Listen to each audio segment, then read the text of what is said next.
Can you guys hear me? Do you guys see me?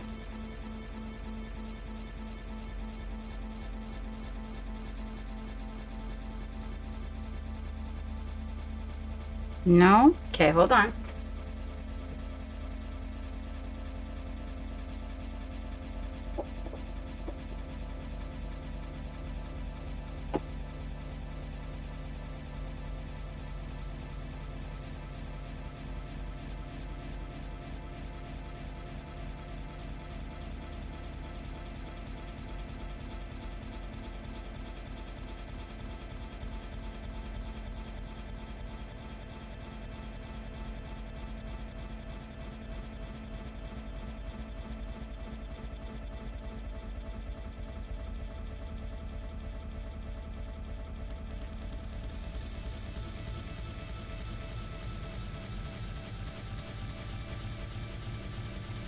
Can you guys see me? No, I got that. Hi, Witchy. How are you doing? I know, right? With some mad love. Can you hear me? So right now I can't see you. Thank you so much for the raid. Okay, excellent. Okay. So right now I can't see what my camera is doing. So I was a little bit confused. Okay, great. You see me and you hear me. Okay, that's what I want to know. I saw you guys out there, Dragon Pink and General Gumdrop. Wavy DL, hey, how you doing? AJ Ryan. Kitsune, boops right on back to you, sweetheart. Scooter, I see you out there. I saw a new face in the crowd. News Slimy, how are you doing? Trader, I see you out there. And Zara, and I saw you pop in first. And salute, right back to you, my friend. Right back to you. Did I get everybody? Hopefully I got everybody in that. Witchy Craft, do me a favor, and if you have pictures, sweetheart, would you drop them in the love gallery so that we can see what you've been working on? I would like to do a love gallery today. It has been a long couple of days, let me tell you what. Good for you, Kitsune. Good for you, honey. I am so happy to hear this. That's one step in the direction of your dreams. And you know, if there's one thing I can truly appreciate, it's people, you know, finding their dreams and being able to accomplish them. So we had, first of all, good morning, good afternoon, good evening. Whatever it may be, wherever you may be, my desk is a mess. This is your Captain Madlove from the SS Madlove, coming at you live and in person with yet another chapter from the Captain's Log, right here from the Captain's Quarters.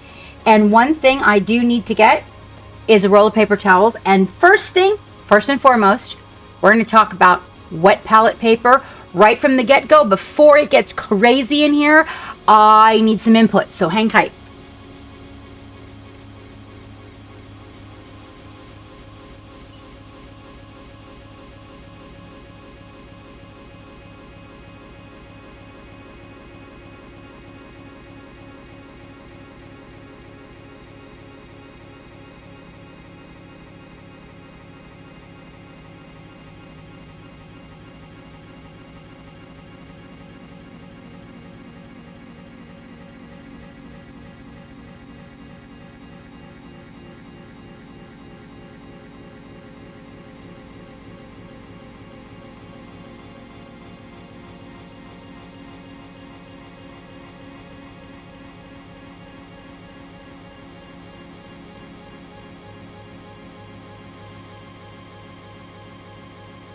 Hey, I am so happy for you, Inks. Oh my goodness. Some life-changing events about ready to come up. So I ordered some palette paper, and I did order a different type. So there's something else that I learned that I want to share with you guys while you're here, and it's not crazy. And making sure that I give you this information. And that is, so sometimes when we're painting, and you guys, you know, you're trying to make it really, really smooth, and you're working hard at it.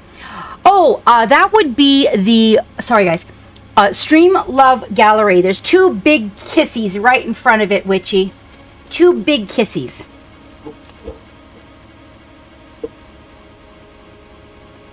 Okay, so let's move this for a second. I do need to catch some people up in the Davy Jones deck after streaming today. Let's put that back there. Come on, just stay on the desk. There's enough room for all of you guys. Don't fight for the space. Okay, let's see. Excellent, excellent. Love gallery. So we are going to have a love gallery today. That's going to be good fun. I can do a little catching up. So I'll have Geek photograph mine and put them in the love gallery for you guys so that you can see what we're doing here. Oh, is it, Zarin? I saw you in here first, my dear. How are you? So this is what I ordered. Okay, hold on. First of all, is that... I can't see my camera, so that's... Oh, it can't be down this shirt anyway. So this is what I... And I can't see if I'm in focus. All right, this is what I ordered. Right? Okay, I'm trying some different palette papers.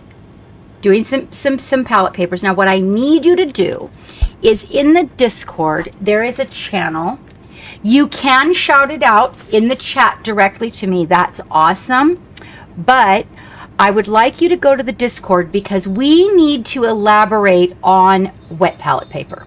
This is really important. I want to try all the wet palette paper for you guys. So go into, let's see, there's one of them that is for supplies. Sources, miniatures and paint. There's one that's called tools.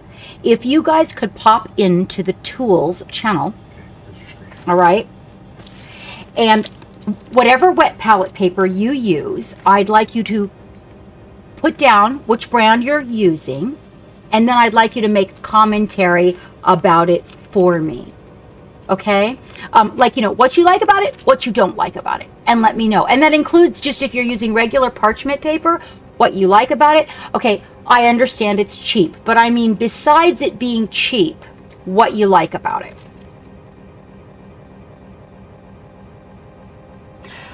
Oh, Scooter, I was like, is he just messing with my mind because I'm so tired? So we did our first Patreon stream last night, you guys, for our patrons, and it went from a 2-hour stream, and I actually streamed for 12 hours consecutively and painted the whole time. Geek gamed. It was really quite something.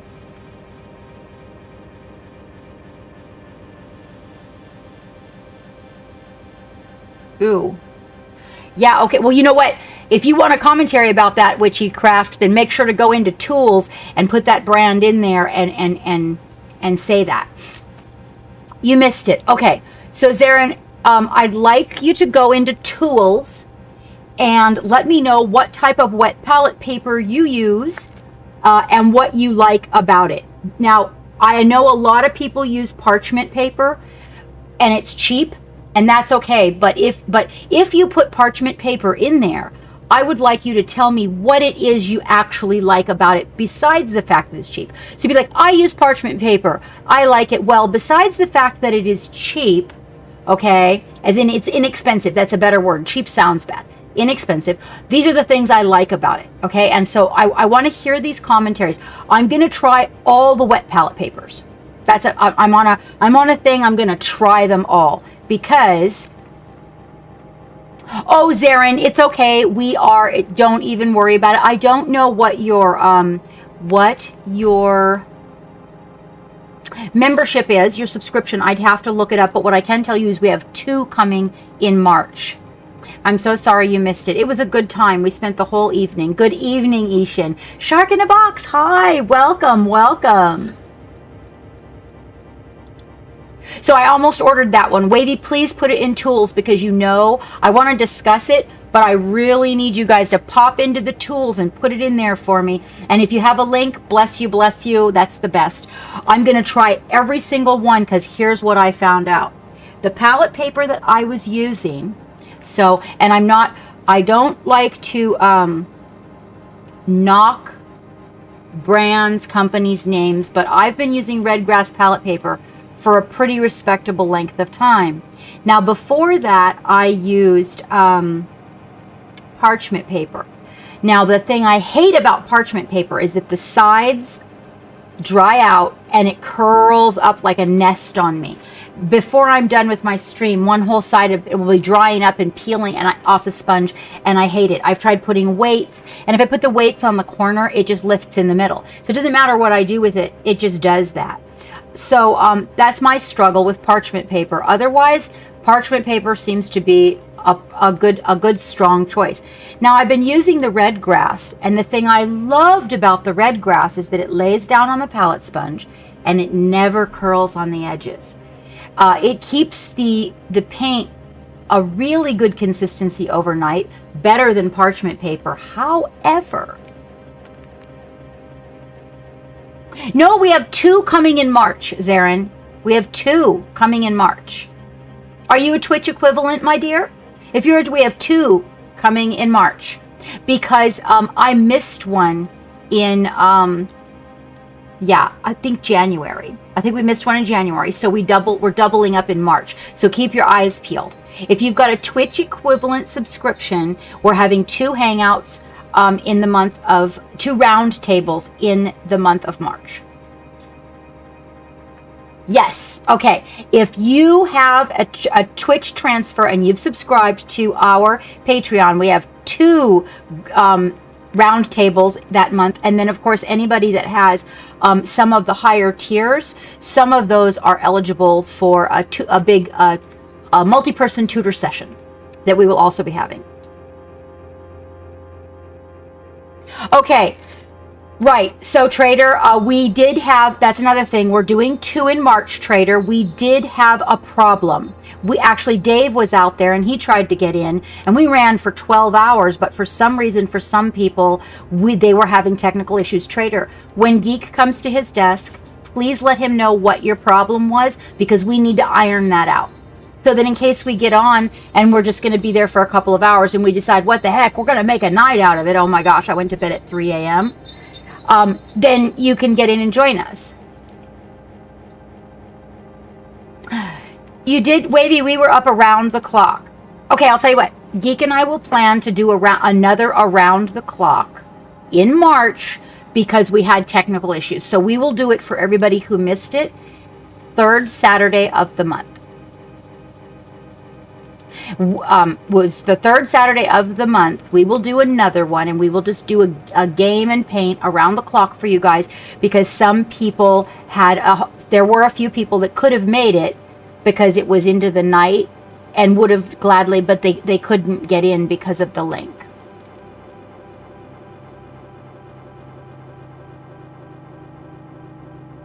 Well, yes, but we are going to, you know what, most of it was just painting and hanging out, and we're going to quiet that first one, and then we're going to start fresh.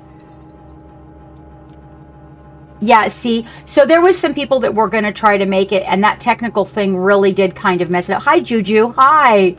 That technical thing did kind of mess it up. So, that was our first time, so we're just getting used to this. So you guys got to realize we're still ironing out the kinks. But we will do another one in March, okay? And then that way you guys know that we're gonna be there and we're gonna do that. And it was really, it was super productive. It really was. It was really cool. Geek got a lot of gaming in. Some other folks bought the game and joined. It was really cool. Some people like the kinks, not those kinks, Zarin. So, anyway, about the paper, I'm going to get sidetracked. I want to tell you.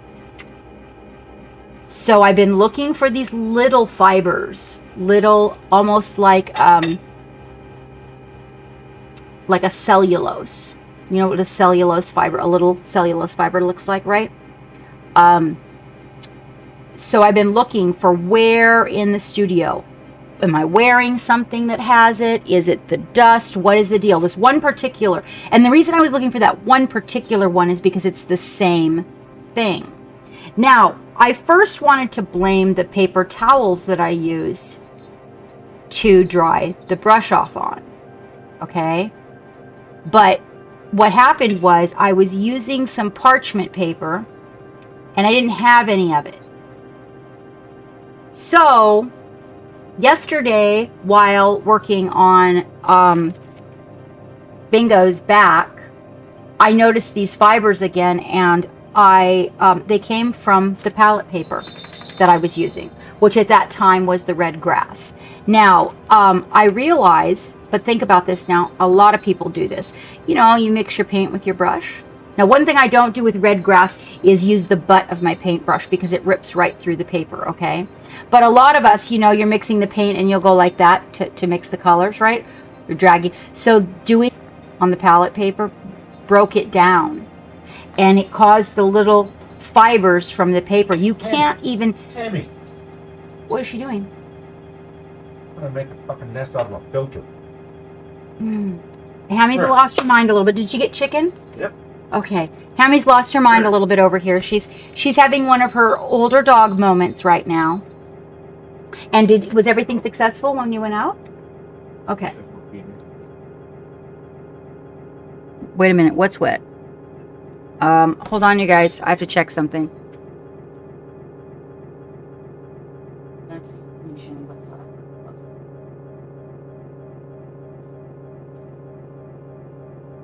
Okay.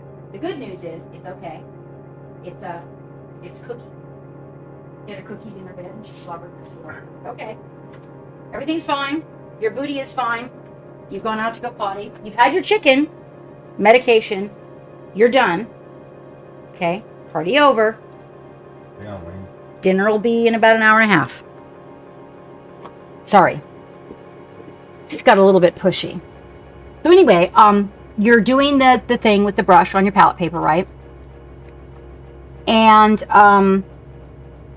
I kept picking fibers, you know, with my brush sideways like I'm working on. And I'm like, where are these coming from? And they just look like these little lines. And I just kept going back and pulling them off. And then I'd take some more paint, same color, right? And do it again. And I'm like, man. So finally, I looked at the brush and I realized that there was a couple of them on the brush. And then I had my hood on and I leaned over to look really close to what I was doing. And I realized what had happened to the palette paper. And so I looked around in the different colors, and the colors that I had used over and over again had the palette paper kind of had these little teeny tiny like worn spots in it that was releasing little bitty fibers of paper. So that being said, I am on a quest for palette paper. I've already tried the parchment. Now I'm willing to try brands of parchment, you know, different brands that people use to see if that helps, because maybe a different brand of parchment won't curl on the sides. So I'm going to look for the palette paper that I want to recommend. Now I'm pretty sure, Gumdrop, that the palette paper you received was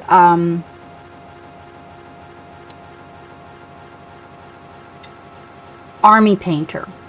I'm pretty sure.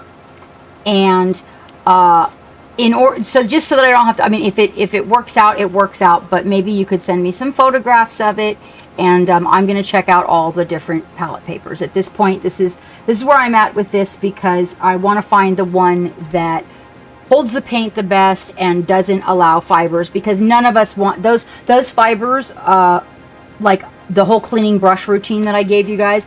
So some of those come from the old paint in the brushes. Now I'm finding that they came up off of my wet palette. You started putting about 3 layers of plain white paper towels between the wet. Yes, I do that too. Actually, Reimer, if you look at what, if you were to go to my YouTube, it's a way, I actually have a YouTube up for people to clean up their areas for the purpose of beautifying it. Like this, I change the background regularly so that it doesn't always look scrappy like this. Usually when I'm done with a project, I'll change the background color. I did. So, Reimer, I put the paper towels between the parchment and the sponge, and it's still curled. But I do it for the purpose of the fact that my sponge is stained, is why I started doing it. That's how I figured that out, is because my sponge, look at my wet palette, right? So if I'm showing somebody, so my sponge got stained by ink, but let's say, like right over here, see this? Let's say I'm mixing a color of skin for you guys, right? Or something that's, and we're doing that that translucent glaze. This pink would show through the palette paper, and so it would make that color look a little bit pink. So I started putting paper towels over the top of the sponge for the purpose of it to look unstained underneath of it. And then somebody mentioned that it shouldn't be curling because of that, but it still did. Now, it could be the brand of parchment, because people out there are using parchment and not having that problem. So if you'll go into the tools and then like even just photograph your brand of parchment, or if you know which brand it is and you can pop it in there, Reimer, that would be amazing. Thank you. I'm going to try them all, and I'm going to tell you guys what I think about them. We'll have maybe I'll make a video or something. Oh no, Wavy, don't tell me that. You don't get fibers from red grass. Really? But you did from this. I might, sometimes if I'm reusing a color of the area, but I don't want to know that. But what I can tell you is, okay, so let's if Wavy's, see, now that's the thing though. If you're getting fibers and you don't work, if you're getting fibers, Wavy, and you don't work it as hard as the captain works it, then that means that I'm going to get fibers from this, because I work it harder than you do. You know, 2 packages. AJ, maybe it's just because I work my palette, like Wavy's saying, maybe I work my palette paper too hard. Do I have any more? I have more in here. Okay, so I'm going to put out another one because it's what I've got right now. And I'm going to use this to cover the sponge in the background. This will help with the discoloration. So it has a purpose, because I can use this instead of paper towels in the background and use it up. But if this has fibers, I don't even want to test it, Wavy. It just pisses me off to no end. It's compulsive, and I'm not kidding you guys. If I see, yeah, that's a parchment paper is you don't want to use wax paper gumdrop, because wax paper, parchment paper is the one that most people use. I don't like it. The parchment that I have, it curls on the edges. We're sitting here, it'll start curling, and then it messes up. It'll curl and then run the paint into the paint, and the edges always curl on it, and it makes me not happy. So I'm looking for something I think if everybody puts their brands in the tools, and there's people out there that are working with parchment that don't have that problem, then I'll eventually find one over here. Like, I might not be able to get the same parchment that somebody in the UK has, but I might be able to find, eventually somebody might suggest something that I can find over here. But I get asked this a lot.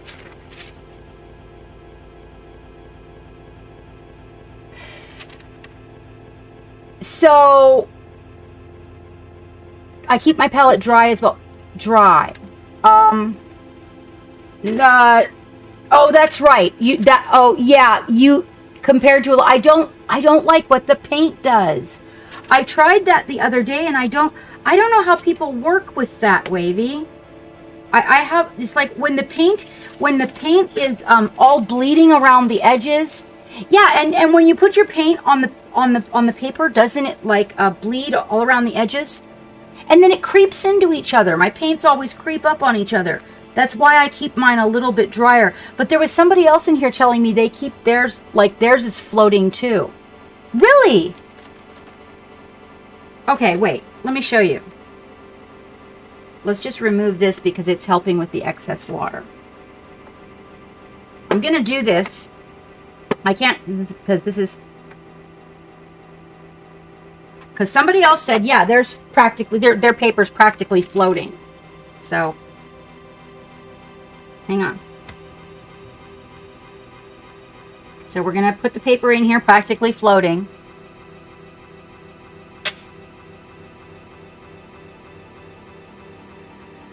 Yeah, it's pretty much, there's like the sponges.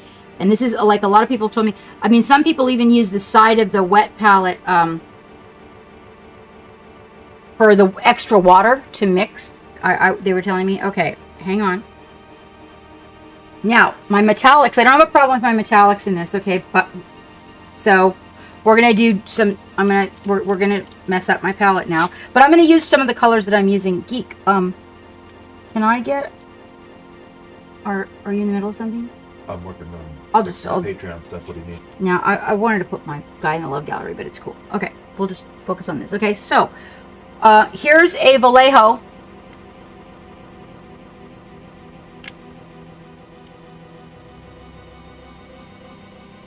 Here's a Reaper.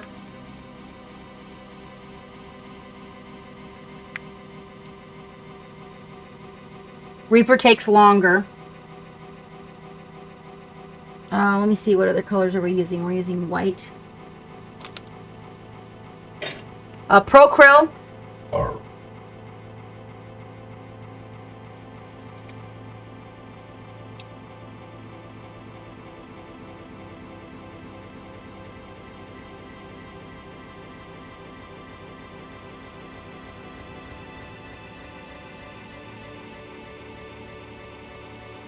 The different color of oh,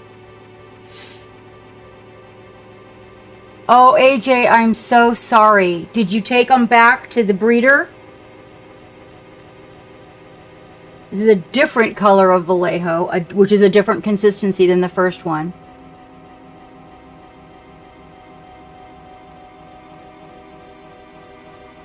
Yes, correct. It's not when I close it. It's not when I close it. What is his paints will bleed too much. Right. The bleeding problem is right now. Right now. Watch them spread. The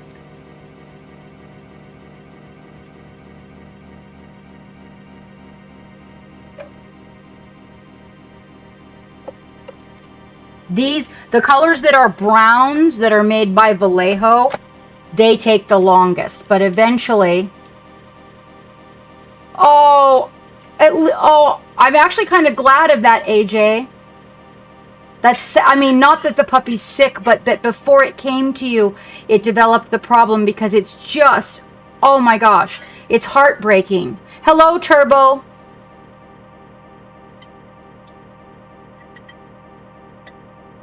I'm sorry, honey. I'm sorry, but I really, honestly, it's so much better that they get sick when they're with the breeder, where they know what it is and they can diagnose the problem, and than it is if when it comes home with you. It is sad. It is sad, AJ.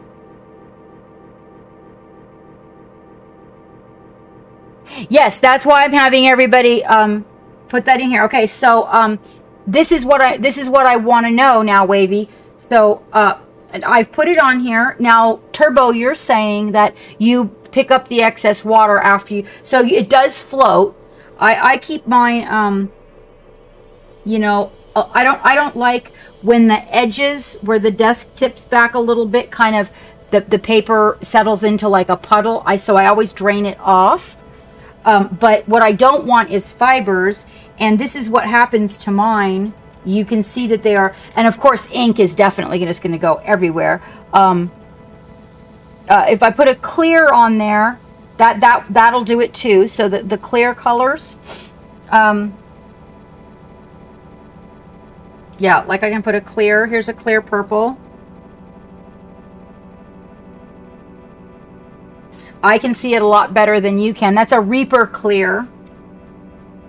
But it'll fan out just like this red one is here. It'll fan out like that in a short period of time. And I like it to stay in little balls of paint.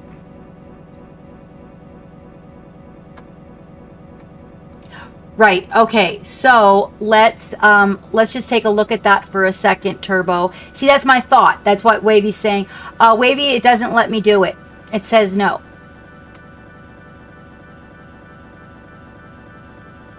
Okay, hold on. All right.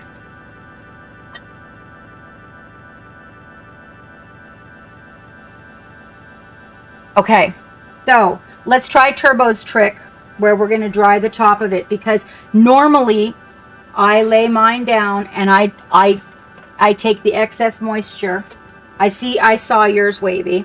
Normally I lay mine down, Turbo, and I take the excess moisture off of it. But these fibers are driving me out of my mind. This is the thing. So I'm a big fan of a wet palette. But the object would be, first I'm going to pick up this paint because we don't need it.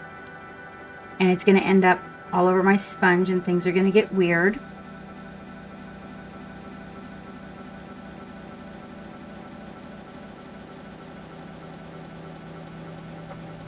Okay.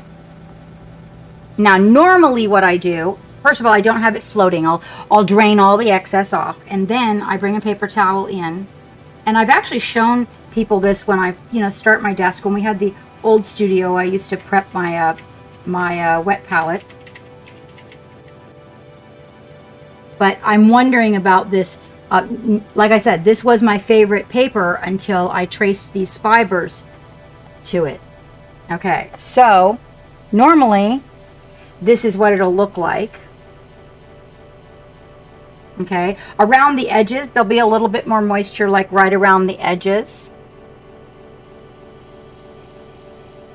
Yeah, exactly. Okay, but the so the paper is wet all the way through.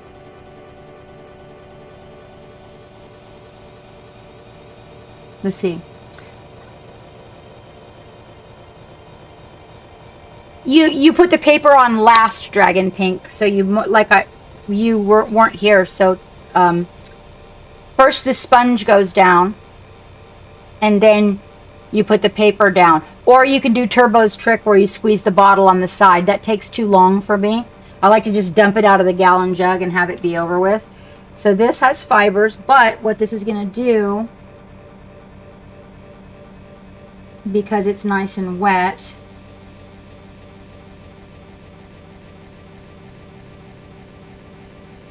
is cover the stains.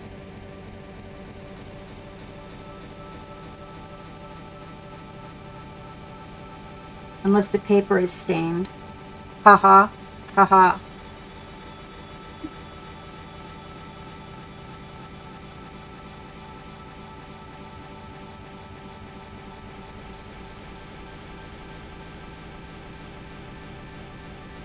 No. I don't know. I'm pretty critical about these fibers.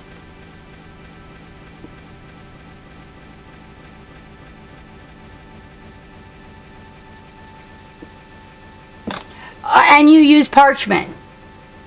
Okay, okay, that might be it right there, Wavy. So you're squirting it in the sides. You're using parchment, right? Not, or are you using I have the red grass will stay in place the whole time.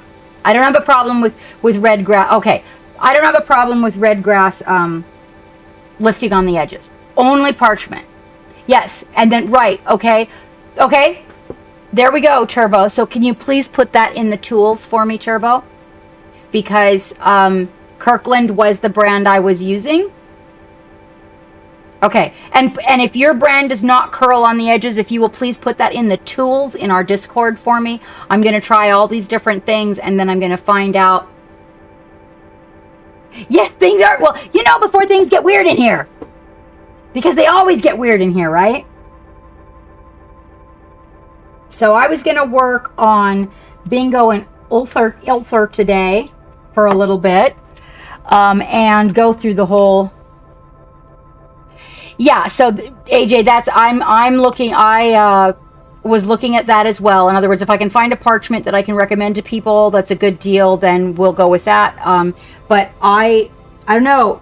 Wavy might be right. It might be that I just mix too much on mine. It's highly probable, because it definitely is, if you think about it. So one of the colors that I mix over and over and over again while I'm working on my mini, and work in that space on the palette, is a skin color. So I'm still trying to develop a very specific visual with my technique on skin. I might rub it too hard, Scooter. Yeah, that's what Wave is saying.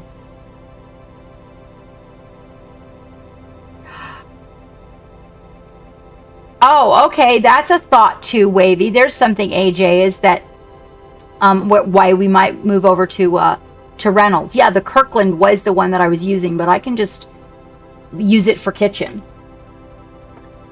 Just use it in the kitchen.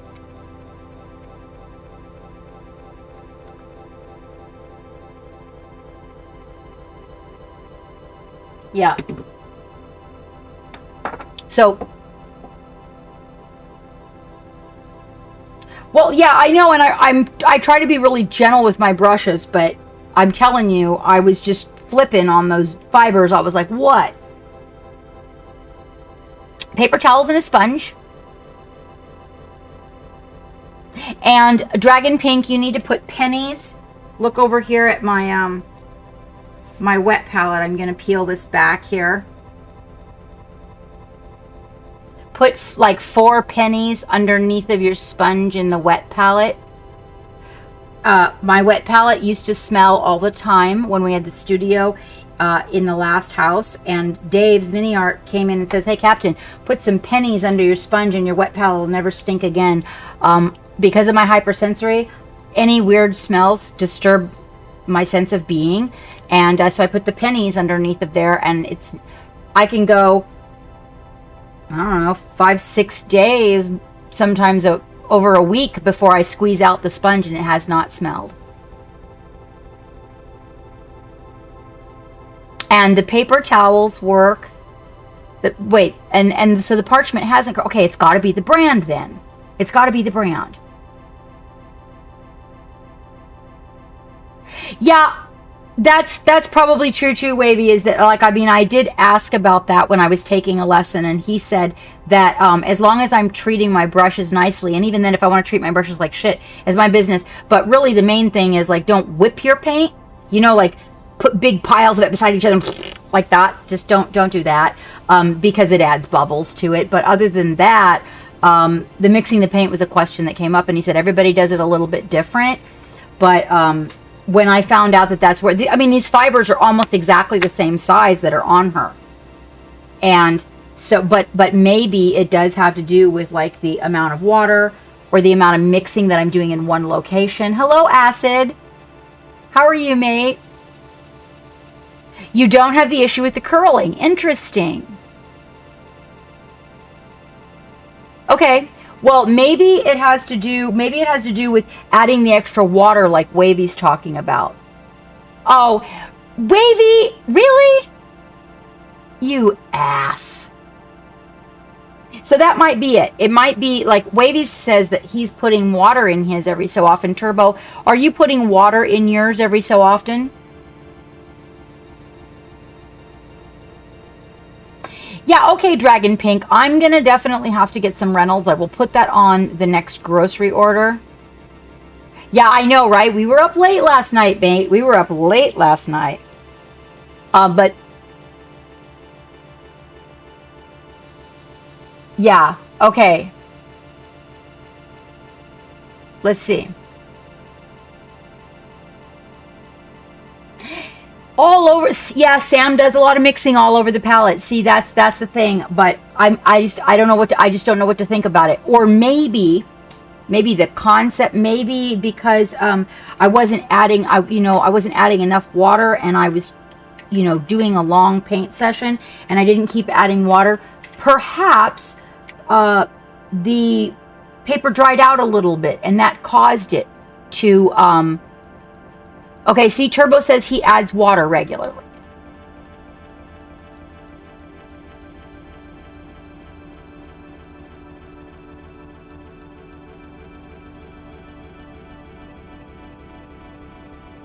So the roll will last you a very long time. So maybe that's what I need to do, is just, actually, I think Geek ordered me that drinky bottle thing, or we have it in the cart or something, but I will get one, and then I will add more water as we're going, because like I said, really I'm having a problem with each of them. And then it's a good thing you popped in, Wavy, because I just don't need any more fibers.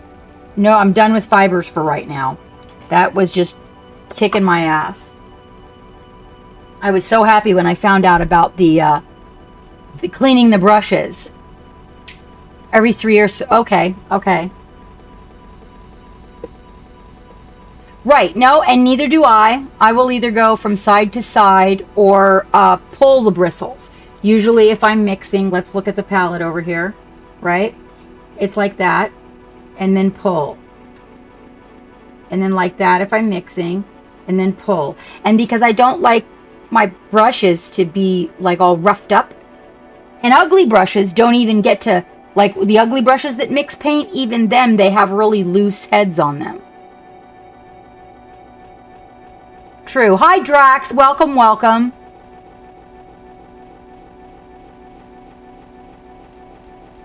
Yeah, I didn't like the plastic box either, AJ. That was the one, and the sponge that they use in the big ones, the yellow sponge, just for you guys, the yellow sponge specifically for wet palettes, that one kept rotting. It was disgusting.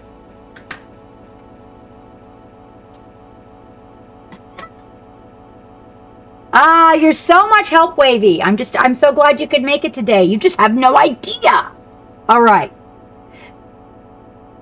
Oh, that sponge is gross. It is. It smells funny too. So, anybody that has a brand, right, of paper that they're using, something you like or don't like about it, okay, put it in the tools, because there's other people that want to know this and they might not be here today.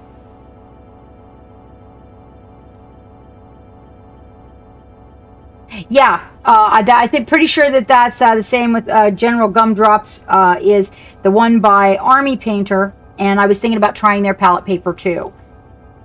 I'm hoping that their palette paper isn't this type that Wavy just told me has the fibers, because that's not going to be good. And if it is, then General Gumdrop will just have to go get a roll of parchment, and that'll be that. That'll be that, General Gumdrop. Okay, I'm going to work on... well, actually, I'm going to work on her a little bit. I want to show you guys what I did. Yeah, if that's rough, I know, right? You got to go get your own roll of parchment. Or you could sign up for Instacart, and you could get it delivered with your groceries, because it's something that you can get from the grocery store.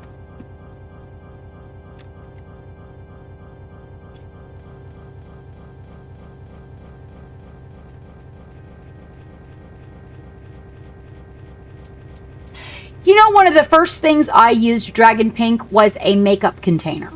And it was a container that had a bunch of loose palette eyeshadows in it. And it was made out of Lexan or acrylic. It was the best. I loved it. It was the best wet palette ever. But then one day I dropped it and the acrylic split.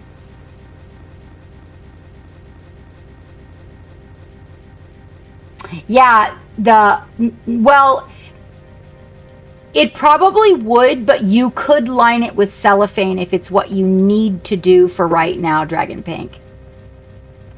Redgrass and AP seem to be about the same. Okay. All right. So hopefully my next adventure, so let's see. Let me focus in on this for you so you guys can see the progress that has been made on Bingo.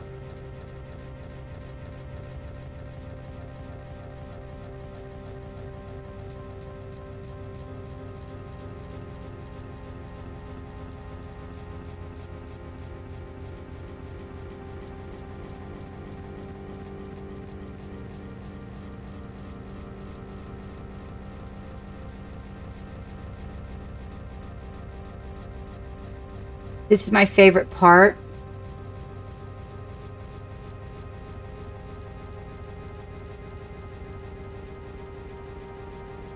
Is this side of her body.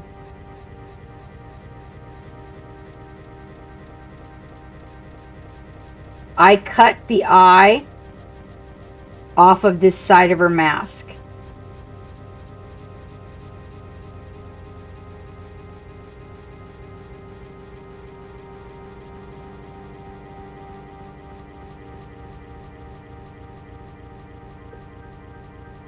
Fix the issue with the Patreon and Discord sync. Patreon Discords. Okay. Like, Oh, why they couldn't get in? Okay. Okay.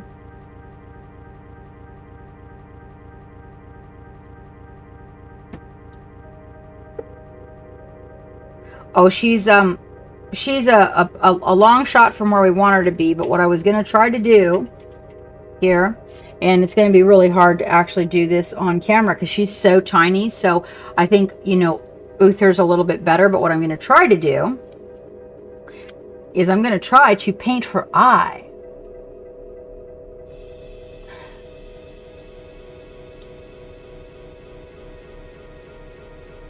Oh, you know what? Once you get the paints back in your hands, you could paint something you sculpt.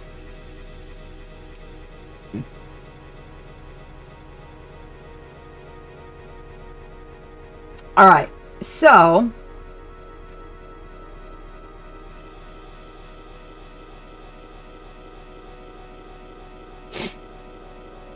this eyeball, I wanted to, the reason that I cut the eyeball out. Oh, thank you, Dragon Pink.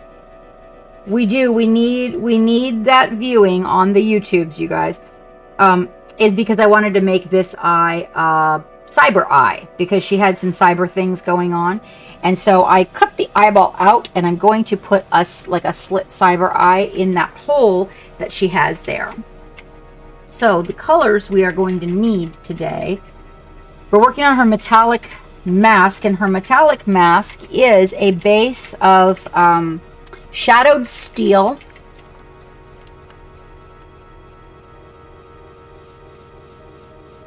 Ooh, yes, AJ. Okay, so yeah, you guys, on the 25th, remember we have that extra stream on the 25th, right? I remember now. And we're going to be, everybody, we're hoping to get as many streamers as we can doing some squig art of some type. So we're going to be painting squigs, and normally we don't do a stream on Thursdays, but we will be doing one on the 25th. Let me see. And then I was using the metallic medium to highlight and go over that to give it that really nice shiny, that's super shiny. Let's focus that in. Hold on. There we go. What's really cool about that color, I'm actually using a little bit of blue ink with the metallic medium for her blue steel arm, and then highlighting it with the straight metallic in the highlighted areas. When you bring it up closer to the camera, it's a lot easier. She really is quite small and dainty, so it's a lot easier to see. She needs her shadows built on the metal, so we haven't built the shadows in, but it's kind of a blue steel, and I built that from the metallic medium, as well as, this is seriously though, when I first put the eye in as a cyber eye, I didn't like it with her eyeball in there. So that's when I went back and decided, okay, I'm cutting this eyeball out. You would eat it. Yes, someone would eat it. A gummy bear squig. Hi, Paladin. How are you doing? You're eating squigs? Just...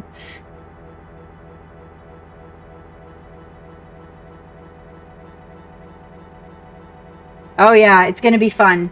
I've got some squiggle guys. In fact, I actually finished our squiggle guys that I had on the desk here. Almost finished. They have to go on their base, and then they do need a few more. Their gum highlights aren't done.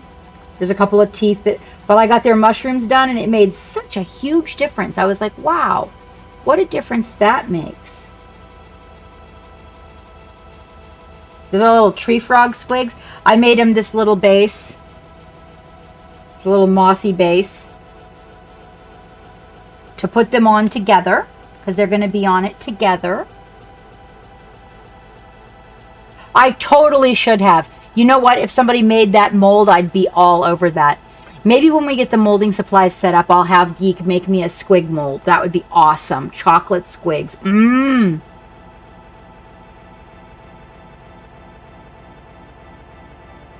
You're gonna, okay, that's, you know, that's so in line with what we're doing, Turbo. Playing Halo and listening in. Well, thank you very much for your support from the YouTubes. We appreciate it. Let's see. We also need to put the traditional, so we have the transparent orange. Work on our blouse. I think we're using a little bit of mint. I hope everybody checked in on the colors that we are painting Captain SETI with. That is coming up as we move forward. The 28th, we're doing the Captain SETI paint along.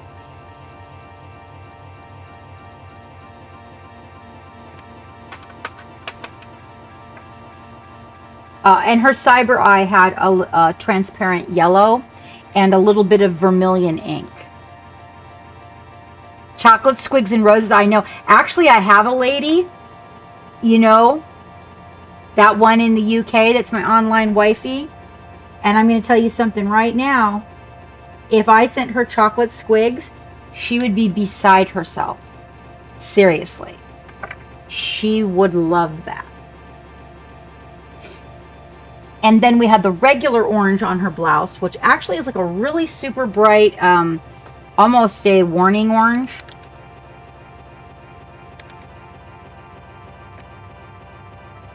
Oh, your Captain SETI is still not there, Scooter? Darn it.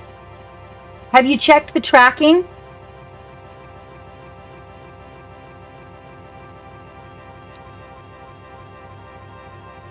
We might have to backtrack on that too, mate, for the people that missed out. Because we're doing chibis all, like, we're doing chibis starting on the 28th. Then we're going to do chibis following that. And then we're going to do chibis following that. Then Reaper Weekend, we're doing chibis. So we're doing like a whole week of chibi stuff. Hello, Dragonheart. How are you? Is it evening already? Wow. That's what happens when you stay up around the clock, huh? You lose track. It was shipped on the 3rd. It should be there any minute, Scooter. Oh, you like those? Let me see. Okay, I'll have to check them out because, you know, the Scale 75 is the one that I don't like, is the ones that have the gel medium. But, you know what? Some people really like that.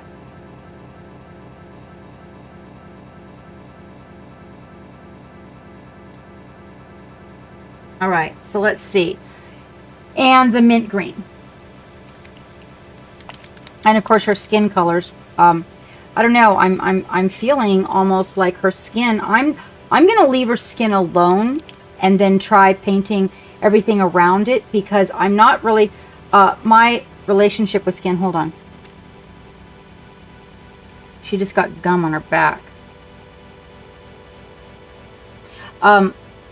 My relationship with skin, I tend to not find the place where it's done, so I'm going to have to ask somebody.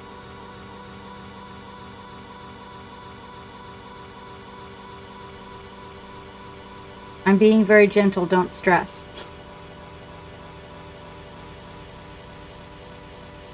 There we go.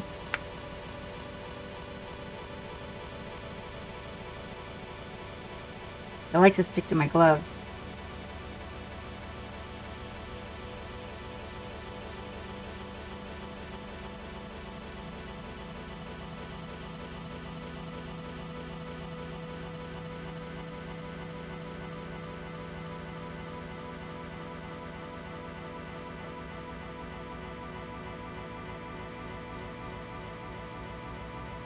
I think I'm going to have to start using the blue tack. I feel like maybe the white tack might be a little too sticky.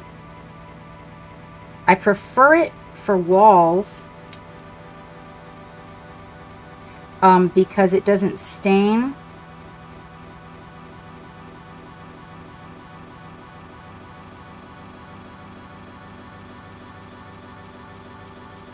But I think for minis, I don't know. I'm going to have to check it out. I'm going to try a few more. That's another one too, is the tack Tacks that don't stick to the mini as badly. But I used to use this other one that was like really bad.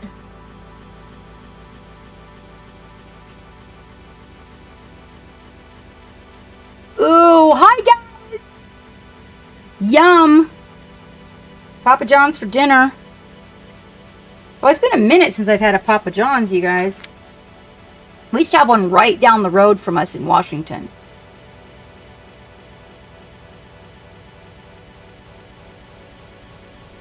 And they always, every week, they had a special. So it was really affordable if you got their special and just drove it home.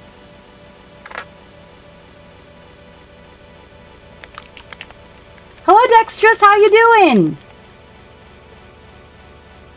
And the mint. And then the ones that I'm going to put in the camera, well, that's what we're working with right now, is all these guys over here.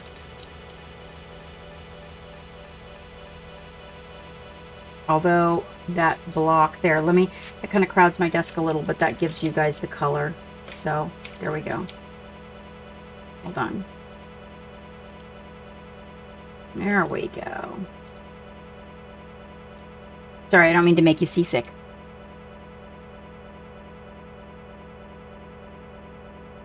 Yeah, you know what? They always jump off the freaking mini holder. I'm supposed to start using that technique where you pin them. Really, I am. So for you guys who are viewing from YouTube, I really appreciate you guys viewing from YouTube. We need the hours viewership. Turns out we need like 4,000 hours. So it's super helpful that you guys are over there. That's to reach certain criteria that we need. So that you guys are coming in on the YouTube, that's really, really cool. No, I know that takes, so a little tiny finger drill is the best way, Dragon Pink, to do that.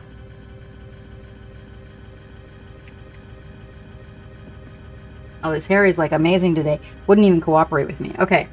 And then we've got a little bit of ink that I was using. I thought I got myself ink cups. I did. Oh my gosh, I got ink cups upstairs. Well, hello. Thank you, Trader. Thank you. Okay, hang on just a minute. I'm going to go get my ink cups. That's to prevent the ink from going through the palette paper. You got that.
Okay, stuff.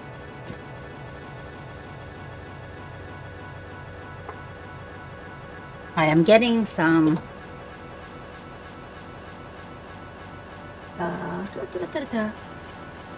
merchandise from some companies to try, you know, like the ball and the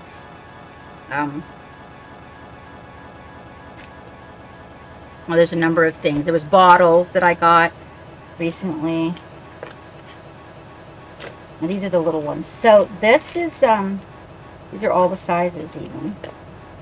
I have to see here if the retainer that holds the small ones. So I also want to try the retainers for them. Hi, Pat. How are you? You have painted the things with the stuff. Oh, well, you know, I have different sizes and ideas here for your palette. This is to keep the inks off the palette. We will have different levels. I mean, this is just, you know, it's in the works. It's not anything. I'm kind of really liking this size here. That looks like it might work into what I'm doing. I don't know if I have.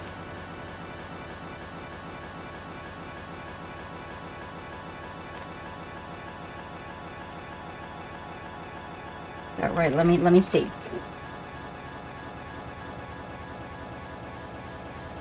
Hi, Neko.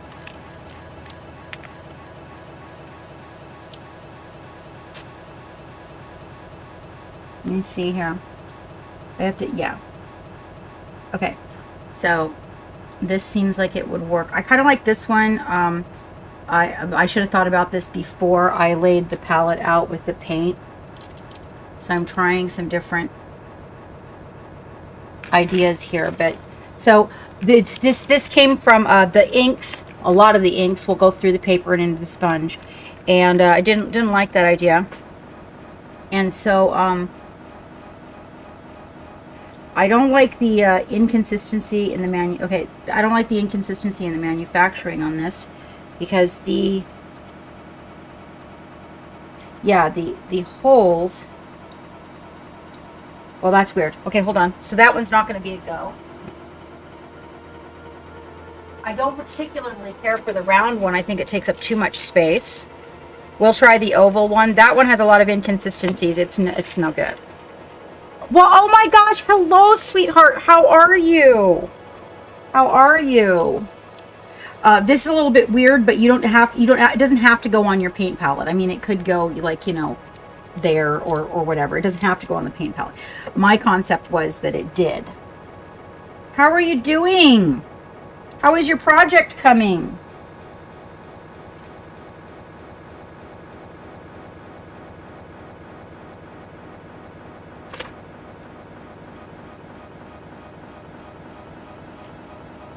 So I have this cup over here, right, that I put the this guy, the water and the mixture, the mixing medium.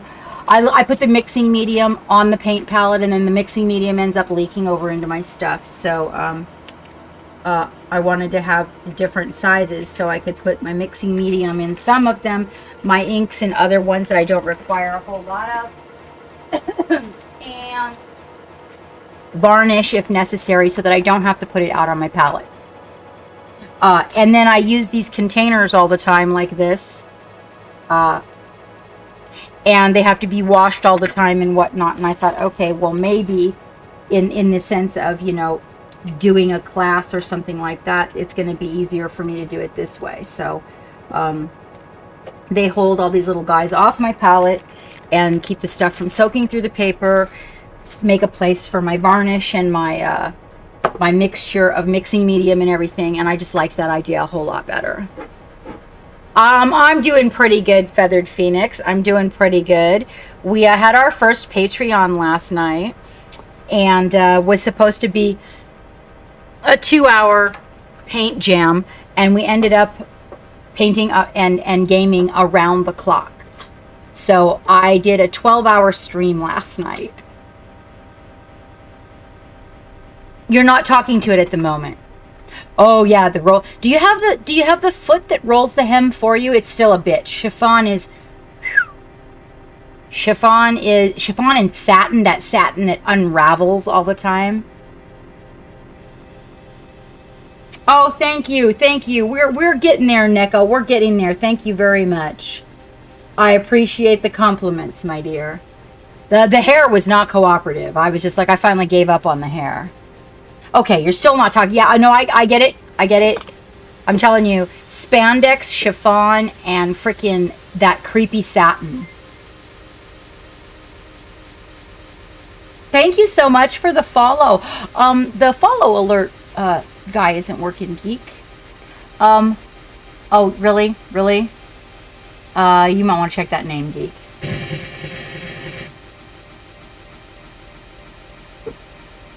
No, mine was not cooperative. No, the minis, you know, well, there's that too. Let's see. X titty, X gazer, X laser, X. Yeah.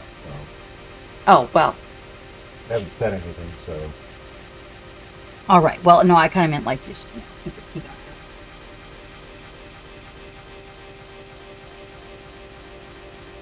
on. Okay, so important. Captain must stay hydrated. Just to let you know, they're trying something new to see if we can make a little headway on some stuff going on over here. And yeah, I don't want to make it a thing, but the hydrate is really important. And so are those every couple of hours, you know, the stretches and everything like that. And I'm getting a lot of questions about this, so I'm going to put this out there, let you guys know, and I'm going to start doing this more. I did drink, Pat. Oh my gosh. Do this a little more often to help folks out because I am getting some DMs and whatnot. So if you are a person who loves the content that we create and you come here regularly and you would like to support the channel, it is true. We no longer have affiliate status. That is not because the captain did something naughty. I'm just letting you know. All right. It's like, well, what did you do this time? Okay, I didn't do anything. It was a choice that we made. And there is some very important reasons behind it. And Geek can explain those to you if you want to know. The dog is doing great, Dragon Pink. She's on antibiotics. She had intestinal virus, basically. Totally curable.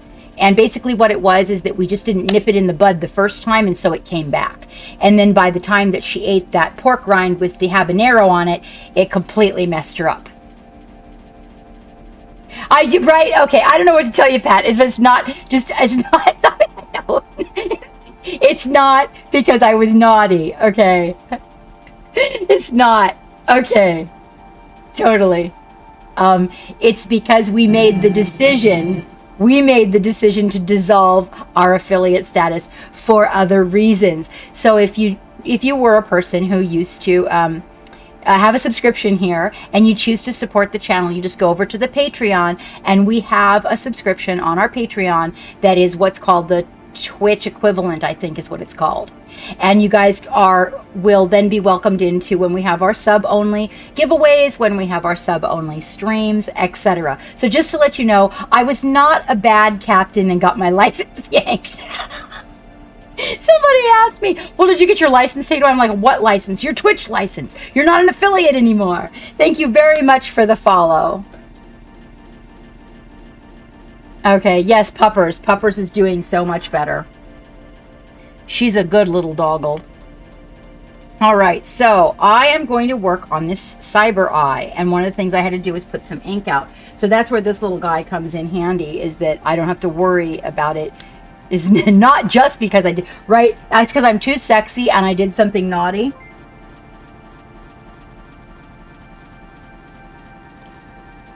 Thank you for following. Oh, there it is. Belanach, thank you for following. So basically, this will just keep it from getting all over if I choose to mix it in something, I don't really have a problem. But when the ink sits on the palette paper for a period of time, not all of them, but the ones that made me look into this is the Green Stuff World. I'm making a big order of Green Stuff World products, and their intensity inks are just lethal. They just eat right into the sponge. So I was kind of like, okay, well, we got to do something about that. So I'm going to move that over here, though. I'm gonna make that one chow. Oh, thank you. That'd be great. Some tea. Oh, yes, that sounds delicious. And then there was thoughts about putting my little mixture in here. I don't really think it's big enough for the mixture that I'm making, that I put my water and my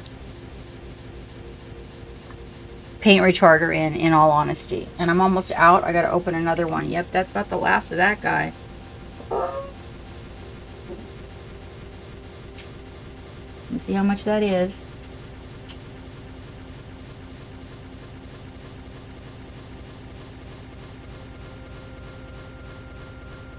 Okay, there's still like 0.25 mLs left. Right. So, that's in the works. We're going to see how that goes. I'm thinking acrylic is super expensive.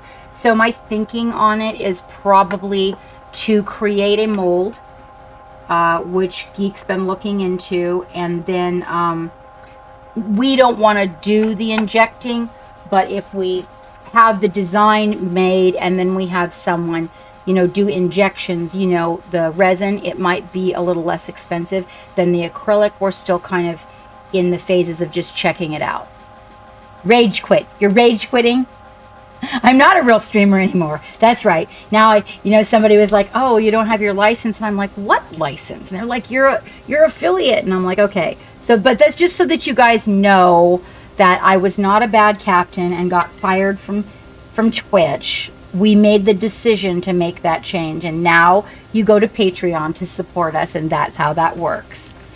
And we had actually a really great time last night. It was our very first round table, and like I said, we streamed around the clock last night. We went to bed at 3 a.m. So, needless to say, that was a journey. And the dog was so good.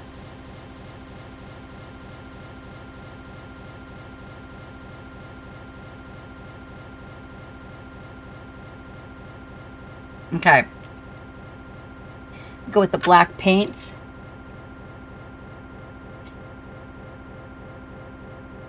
That's the Vallejo black. I like it. You know, the Vallejo black is not matte, though, you guys. I do have some Abaddon. Does anybody know, is Abaddon matte? Oh, did it? I bought one, Turbo, and mine, that was the one that I bought that just recently came to me.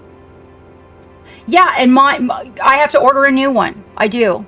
And I want to get a small one. Actually, I wear these liquid lipsticks, and I want to get a small one and put it upstairs in the makeup room to mix the liquid lipsticks because it worked great.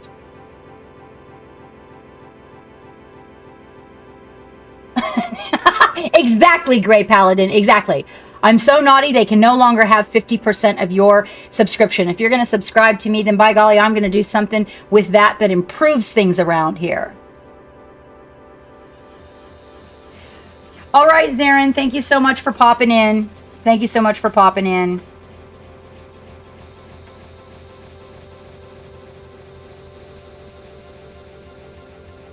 So I do still need a mixer, Turbo. I do. I have to replace the one. When I got mine, that's the one that I got. And it came to me, but it only had one speed that worked. And I needed the low speed for some of the bigger containers that I mix. They don't mix as well on the high speed. They need the lower speed so that the bottle can get up to that agitation.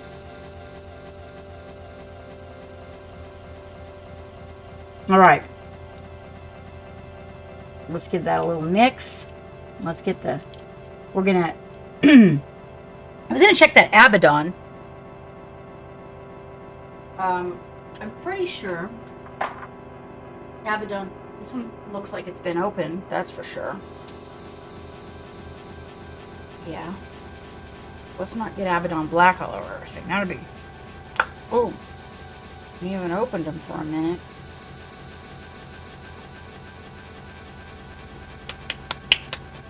I like Abaddon Black. It's one of the GW products that and Blood for the Blood Gods. Darren, have a good day. Ooh, 2 per pipers. Ow. Hot and cold. Oh my gosh. Good luck with that, Zarin. Good luck with that. So I'm going to put a little bit of this out. I think, I don't remember. It's been so long since I have used the Abaddon Black. That is the right name, isn't it? That's the wrong brush. It's so not ugly brush. Let's not do that.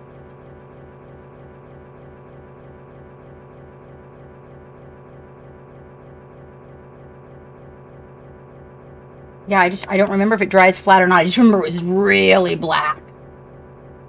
Like, yeah.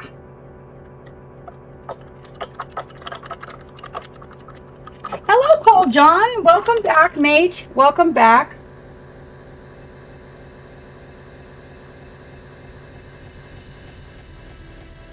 I think that's going to make it drier with that underneath of there. I don't know. Let's try a little more water, a little more floating.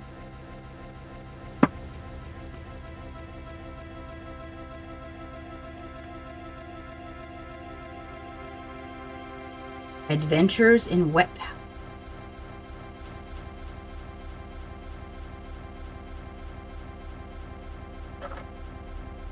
Okay.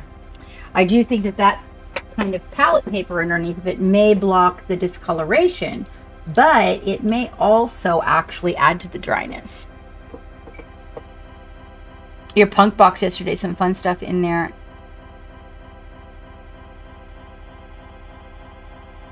What is an RVE punk box? What is that? That sounds really interesting.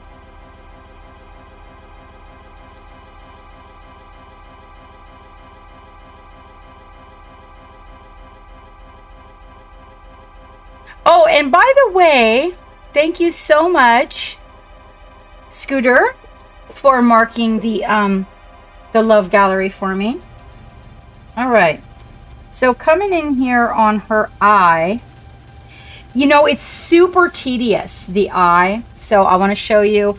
You're not going to be able to even see it really while I'm doing it. But I just basically cut a slot inner mask away and then metalliced over it on the one side. Thank you, Scooter, for popping in also to YouTube. I appreciate that. Yeah, thank you. Dave wasn't here to throw down the bacon. I appreciate that you put in there, we start here. That really helps. It's a swag box from Reaper. Okay. You look damn sexy in the glasses. You're so silly. All right, so I think what I'm going to do is paint the eye first and then paint the opening around it. I feel like trying to paint the little teeny tiny black line and then go in there and paint an eyeball is going to be, yeah, no fun whatsoever. So I am going to do that in the reverse. So paint the eye on the inside and then I will come at it with the rest of it. So, oh, I didn't put out the plain white. Well, boo.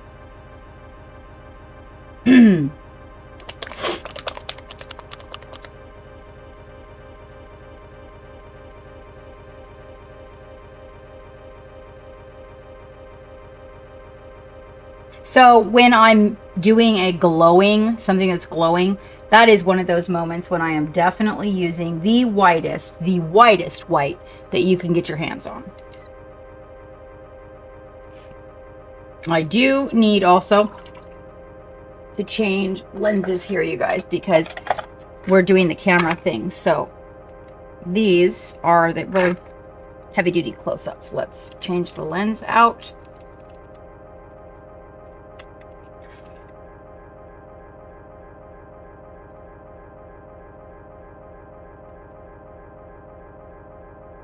Here we go.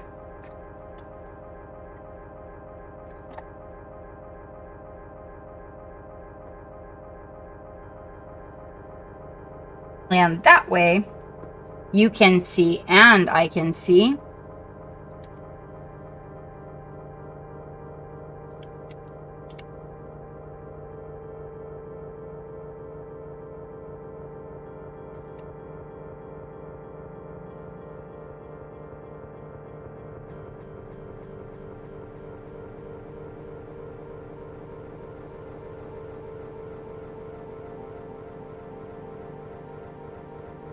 I wanted her cyber eye to be, I originally painted it in her regular socket, but I wanted it to be a little bit larger, and I didn't like the human factor of the eyebrow above it. I wanted it to be, you know,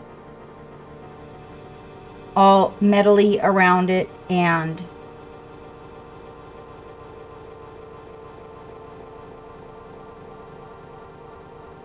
I felt like I tried it twice in the eyeball socket. It just did not look right. I should have called it. I should have called it, you guys. I wanted to start calling out who I'd been thinking of so that you guys could see that when I think of somebody, they show up. And today, one of the people was Bill Robertson, and there he is. It's like magic. It's like magic. How are you doing, Bill? How are you doing? It looks like you're doing well. I like to think you are. Paul John, what are you up to today?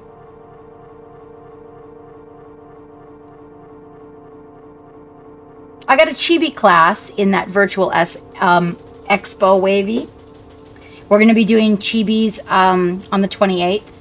And then we're going to be doing chibis on the, let's see, the 29th. No, the 28th, which is a Sunday. And then there'll be a Tuesday, which will be Technical Tuesday that follows that. We're doing chibis. And then we're doing chibis that first weekend also in March. Well, hello. How are you doing, Brian? How are things? I appreciate that. Thank you so much. Let me see. We're looking at Wavy here. Nope, Wavy, it says no. Where's the kaboom? Oh, there we go. Hi, Dave.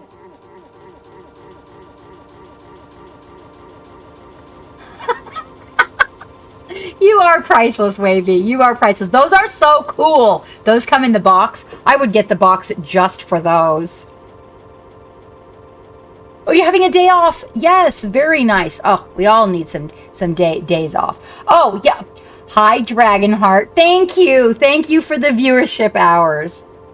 I do not generally back them up unless somebody else wants to.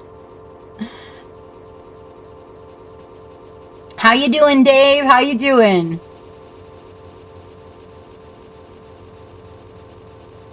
Oh, what are you doing, Paul John?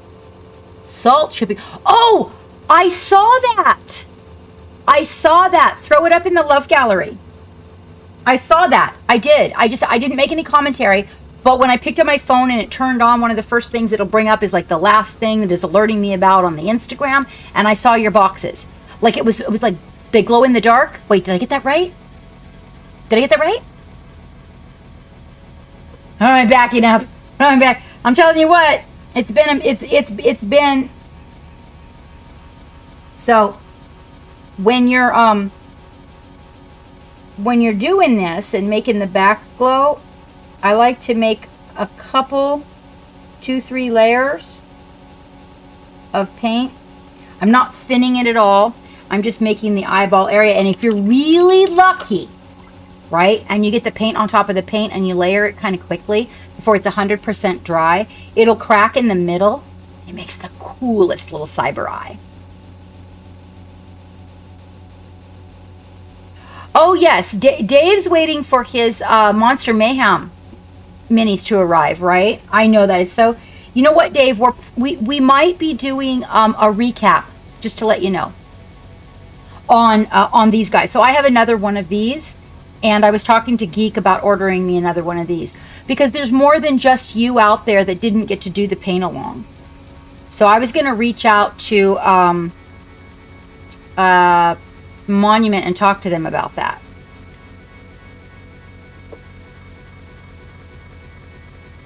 Well, hello, Baby D. Thank you for the extra viewership. I really appreciate that.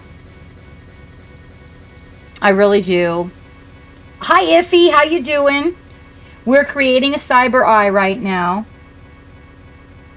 Yeah, if you just wait till it's like almost dry, and then you fill it in with the next layer.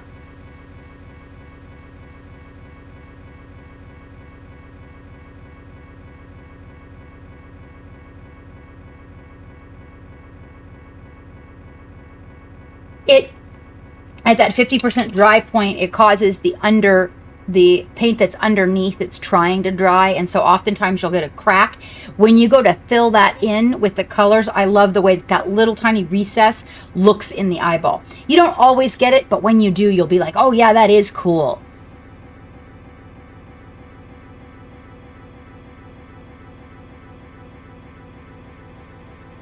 Unicorn comment. What's that, AJ?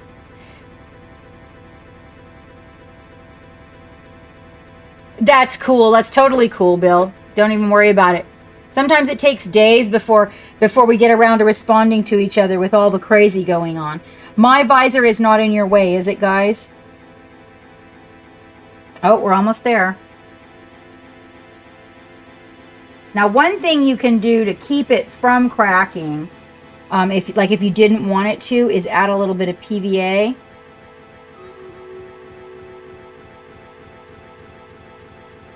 Geek will be down for the battle in just a minute, you guys.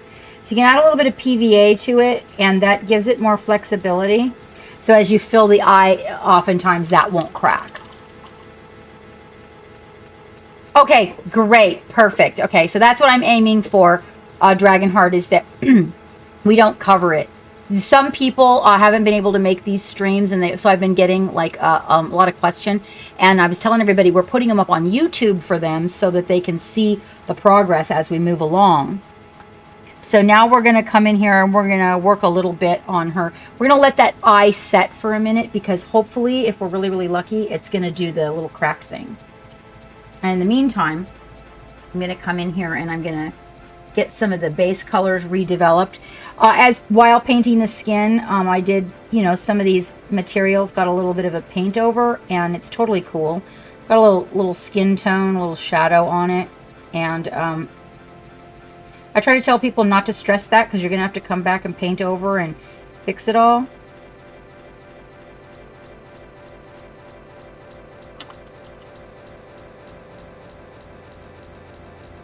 I'm going to bring in this really, really fine brush here and get this little area of material that's right across the crest of the boob.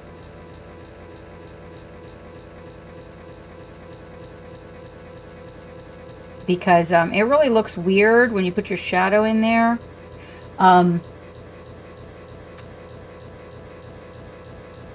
If the material is part of the shadow, and sometimes when you're doing the shadows, the shadow is so tight to the material on these little tiny minis. Now, if it's just tabletop gaming or whatever, it probably doesn't really even matter. But in the case of something like this, which is actually going to be a display piece,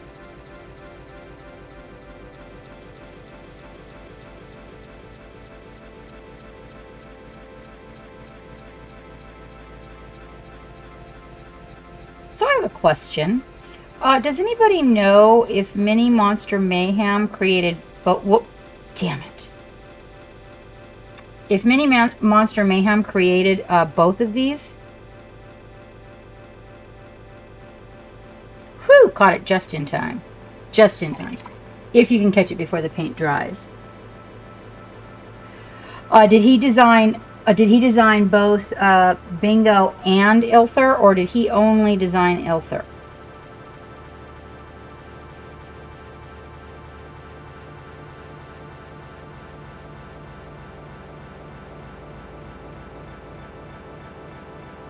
Or are you guys just as lost on that as I am?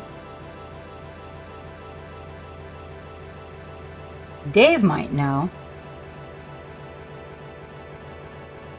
Oh, what's your shocking news, Pat? I hope it's good. Are you going to tell everybody I was a bad captain, Pat?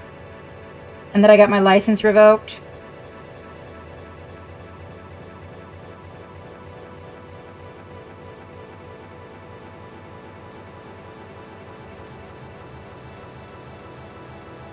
So getting this, I gotta tell you, it's super unnerving, because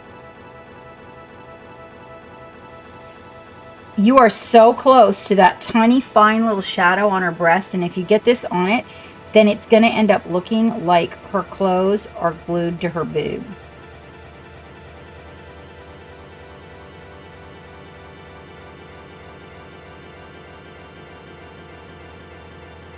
And we don't want that.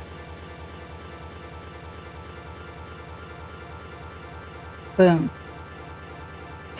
Okay. It's a wrap.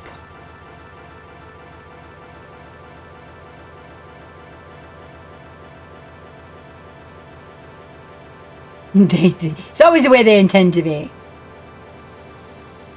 Oh, right on, Pat. Right on. That is incredible. So what brand did you settle on? Hello, Battle Pixie. Oh, did you use our code, Battle Pixie? Did you use our link? Because if you did, if you used our link, you will get entered into the airbrush giveaway.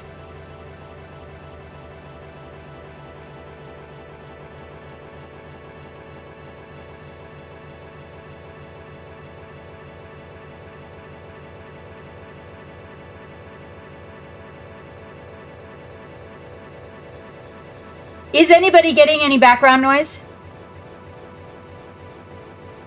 No, the music is Pretzel.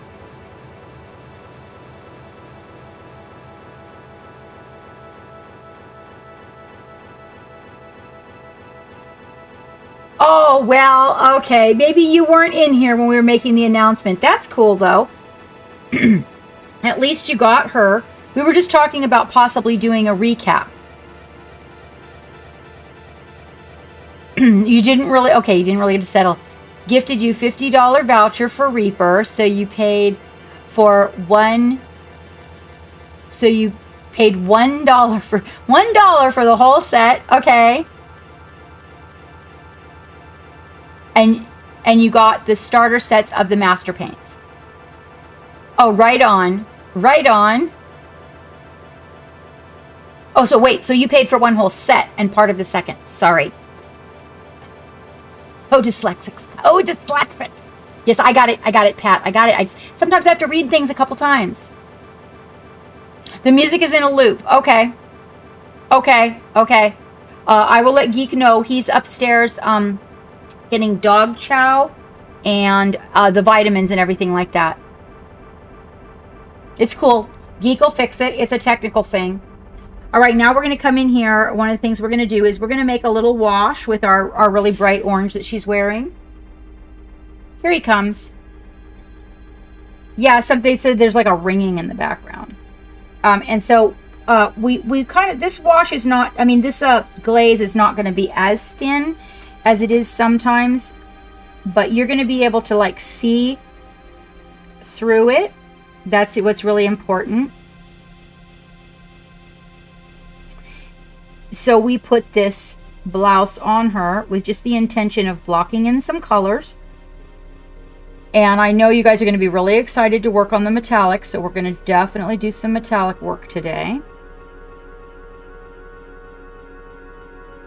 And we want to just glaze over these kind of developed shadows in the orange that we have here to brighten it all up, because we've been working on the skin. And some of that brown might have carried over a little bit. As you can, we're going to do the straps and everything separately so we can really get a good strong orange on that. Right, you see how that brightens her up? Did I take her picture? I did. I hope I took her picture. Hold on, you guys. I have to double check that I took her picture before we move forward.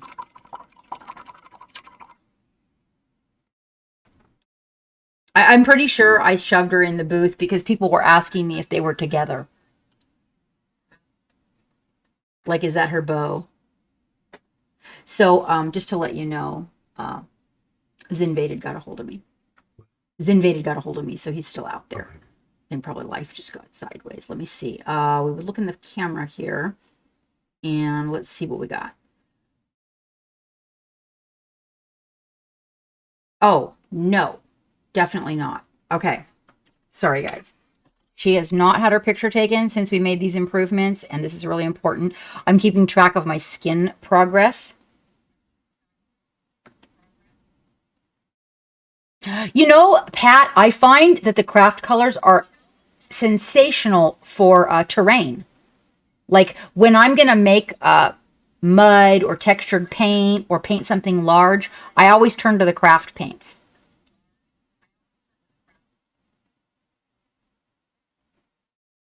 Okay, hold on, you guys. I'm going to try to figure this out. Because we want to get a semi-good picture of her so that I'm able to see the progress in the skin.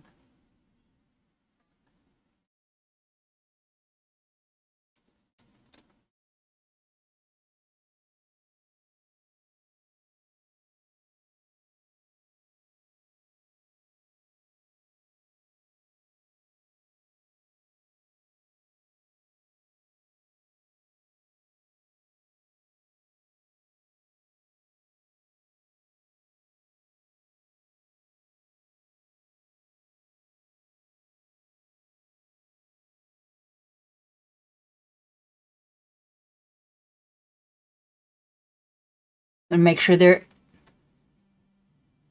you know, I've really tried to get more involved with it because people ask and they want to see the progress photos. So that one's not very clear.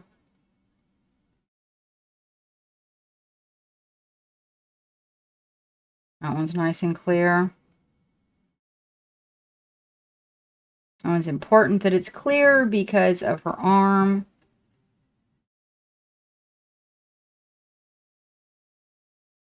Okay.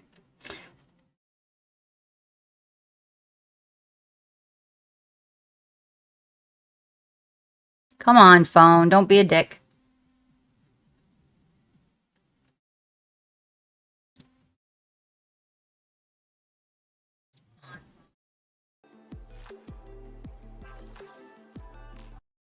Okay. I am so sorry. Yeah, Geek fixed it. Geek fixed it. Fix what? The music? Yeah.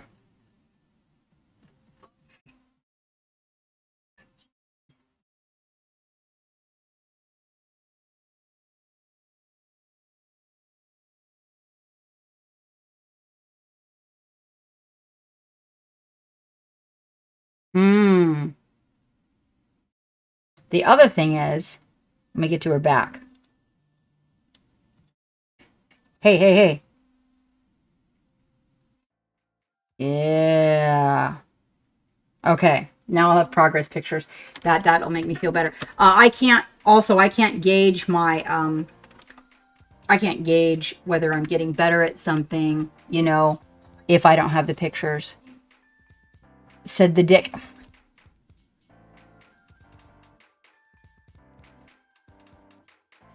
Well, hello, Juan Jose. How are you?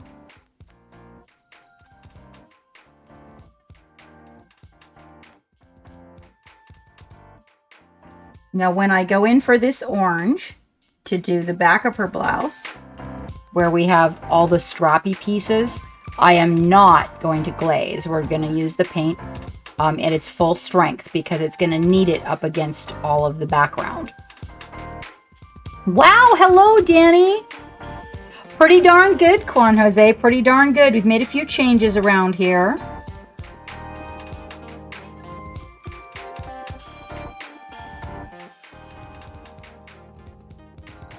I got questioned about the affiliate status, and someone thought that I was naughty and Twitch yanked my license. They said, no, you're bad. So they thought I got put in the corner. The truth is that that is a decision that we made. I did not get put in the corner by Twitch. I was a naughty captain once upon a time, but that's not why we don't have a Twitch affiliate status anymore.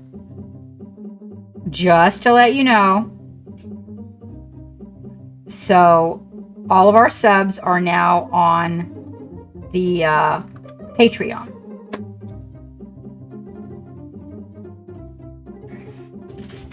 Okay. So for people that support the boat or support the ship, that's where you go, is to the Patreon. And it's not because the captain is bad. It's because we made some decisions to do some improvements around here. And Twitch was just taking way too much of everybody's money. And I wasn't able to continue with the giveaways and everything. Yeah, that's where. So it's so now you subscribe on you. The emotes are gone.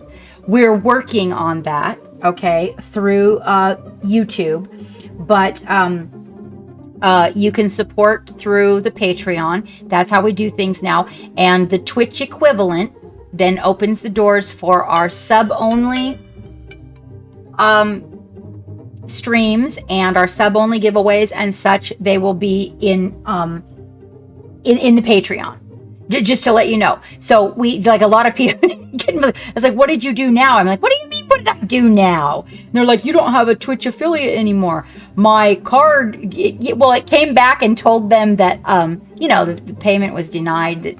And then they couldn't go on there and resubscribe. And they're like, what's the problem? And I'm like, no, we made this decision. Well, I think in the long run, Juan Jose, it's going to be a much better idea because we're able to kind of spread ourselves out on the platforms, as well as when people subscribe, more of that money is actually going to the project rather than so much of it. I mean, I'm sure you probably know what biddies cost. So if somebody were to, give me $5 in biddies versus then they're spending like almost, $5, $6, $7, $8 for that $5 in biddies.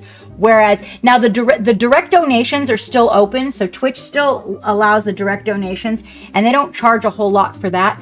But it just seemed like a subscription basis where we don't have to go back and search for everybody every month was going to be a lot easier. And we had our first round table stream actually last night. And it was supposed to be a couple of hours. And we ended up streaming all the way around the clock. I did a 12-hour stream last night. But I think it's going to be a better idea, Juan Jose. I do. I think it's going to be better for everybody. I think people are going to get more from the content that Patreon provides, as well as there'll be, once the pot builds back up, they'll be able to be more giveaways, and we can kind of focus a little bit more on the people that are more permanent. How are you doing, by the way? How are things with you? I haven't had a chance to work on your mini in a minute.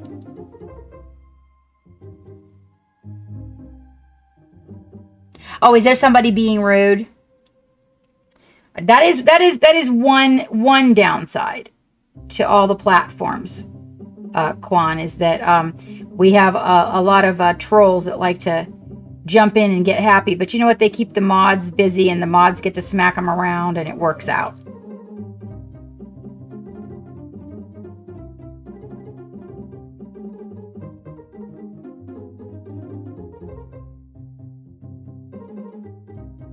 So right now I'm just coming in and catching the little high places with that really nice non-diluted. That's not a glaze. First I glazed it. Then I come in with the non-diluted formula and get in here and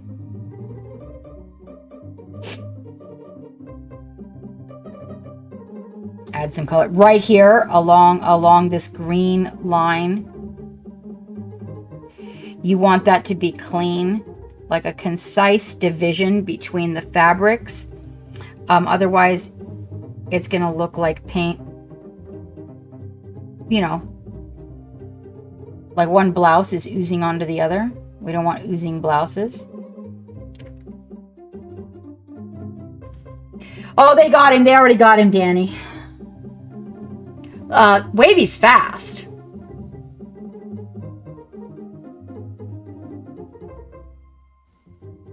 Oh, interesting. I'll talk to Geek about that, Iffy. That's another thing maybe he needs to take a look at. There's a lot of technical stuff involved with it. There really is. We're figuring out the tech issues. One of the things we're going to do is just to let you guys know, we're going to do 2 round tables in the month of March because this first one, There was some people that couldn't get in after work, and then also we didn't get one in January. So we're going to do a second one in March.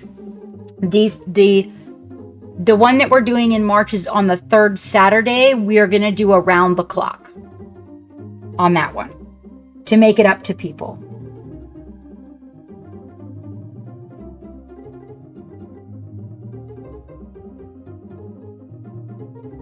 So right now I'm just coming in here and all the little places that I may have got a little bit of skin color on her clothing, I'm cleaning that up, because so what I'm going to do is I'm going to put a base coat of this on before I get excited with the shadows or anything. This is one of the things that I do.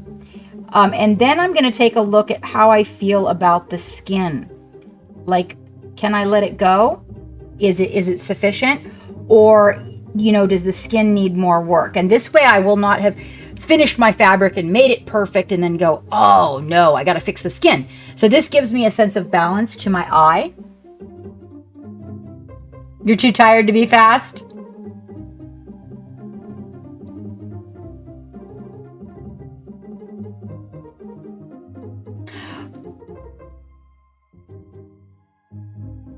Oh, you know what, Dragon Pink, we are actually, you know, you do show up in here often enough after we get to know you a little bit. If you'd like to take on mod, we because schedules have changed and people's jobs and things have changed, we are actually looking for a couple more mods. Also, opening all the channels on a Friday makes a few extra mods nice.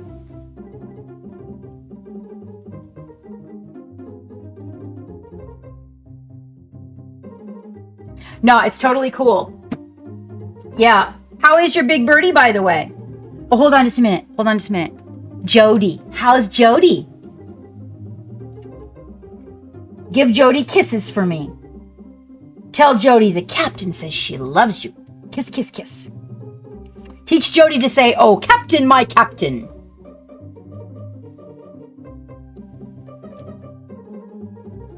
You beat Wavy. Wow. Wavy is tired. Because he can swing. Dave and Dragonheart are the fastest on the shout-outs. But Wavy, man, he gets those trolls, usually.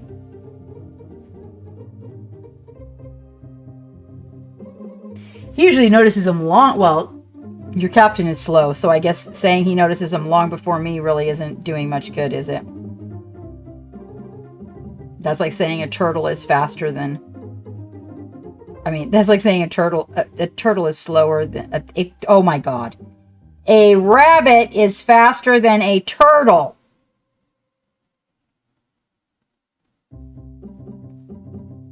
Okay, so what we're doing here is filling in the area. So I'm coming back. You can totally see, if I were to just post a picture of what it looked like a minute ago, you could totally see where we're going with this. I'll come back in there and fix these shadow spots and everything. So something to keep in mind is what we're doing right now is blocking in for skin. Okay, not blocking in the skin. I'm blocking in for skin. Words are so hard. I'm telling you what, Pat, they are so hard. Yes. Oh my god.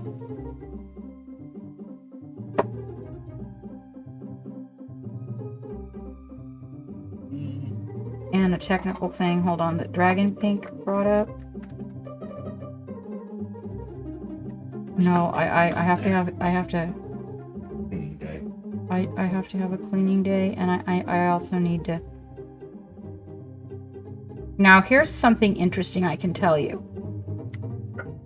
When we're looking at these minis, this is something you may not know, these little guys. Hi Riser, how you doing? The turtle always wins. Okay. So something I want to let you know, because this is about like, okay, you're getting your colors in there, right? Now, on a larger mini, this would not be the same. But when you get really small, in your downsizing, okay, your fabric that's laying against the skin when it's pretty flat, and the chances of turning her sideways, okay, and that area that just rises away from the body, not being a shadow, you getting in there and trying to fill that in with the fabric color, just because it's the very edge of the fabric, may not be in your best interest. Okay? It may be that that is laying in a place where it's going to be a really good shadow, because what I did, now we're going back. Before I painted the skin, or at the same time I was beginning the skin, I blocked in the colors to get a visual. Therefore, this shirt was orange and this shirt was green before I started actually getting the skin tuned in. As I'm tuning in the skin, you paint a little bit over the edges and a little bit over. Look, like back here, for example. Look. Those orange straps, look how dark they are. They turned because they got the skin color on them. But I'm not concerned about it, because I'm going to go back and I'm going to pick those back out again to bring the vibrance. But here's a funny thing. They are still kind of orange on the edges. So they're a little skin color and a little bit orange. You may not have to get that leading edge if the model is really small. It will end up looking just like a shadow. And that shadow would have orange in it because it would be the shadow of an orange blouse.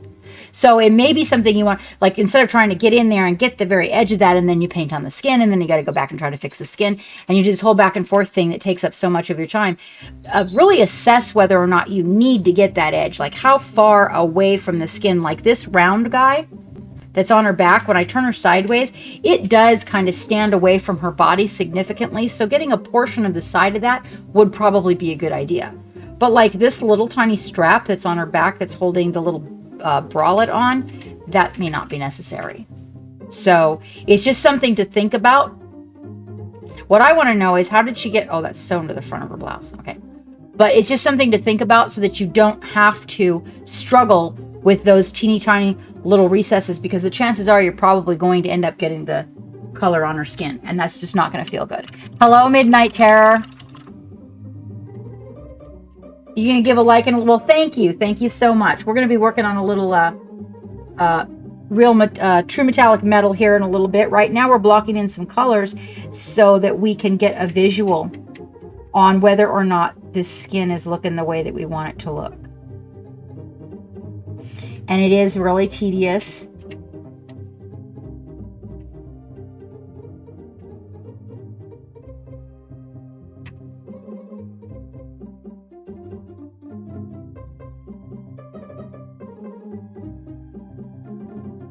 But it's so worth the outcome.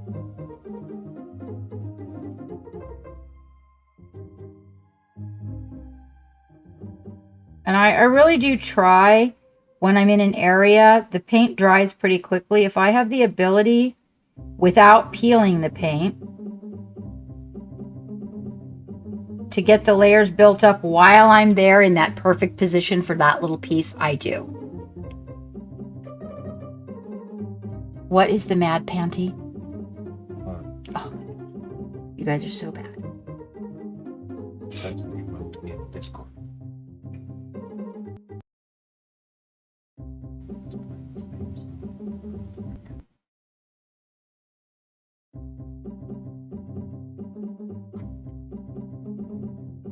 Was that chow going down?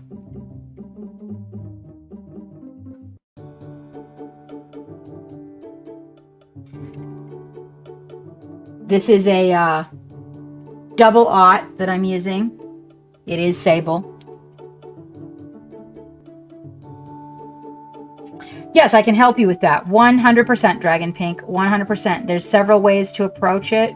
Today we're going to be doing true metallic metal, very fine glazes. Wow, that's a lot of water you're drinking, little girl. Good job.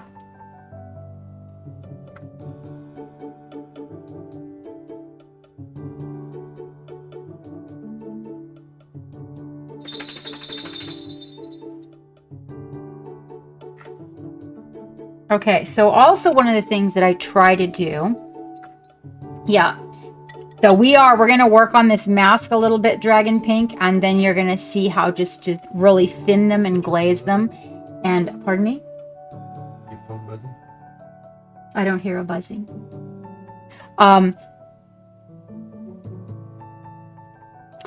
So they do break easily, but I would say one of the things that helps is to use a medium, like a mixing medium, a little bit of a mixing medium in them. You have Reaper. Yeah, so I've been actually, so interestingly enough, one of the ones oh, I wish it was mine. One of the metallics that I'm working with on the base is actually Reaper. It is hold on. Over here we go. I just got this one. I just purchased it. It is the Shadowed Steel.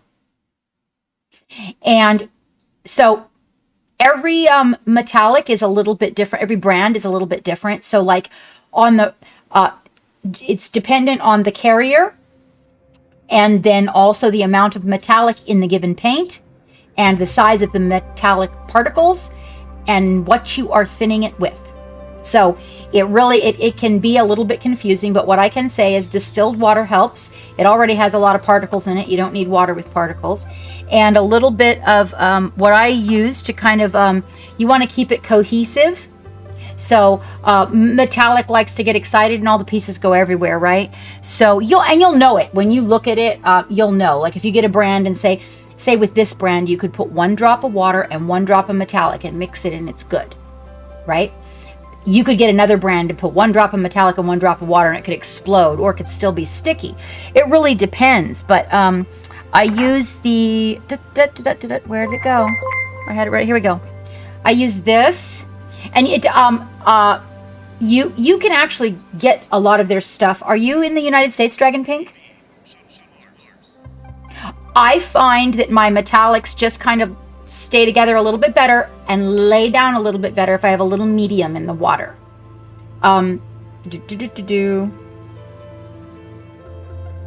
Okay, metallics dry super fast, like faster than regular paint. Okay, so you should be able to get this directly from the company and or from Amazon fairly inexpensively.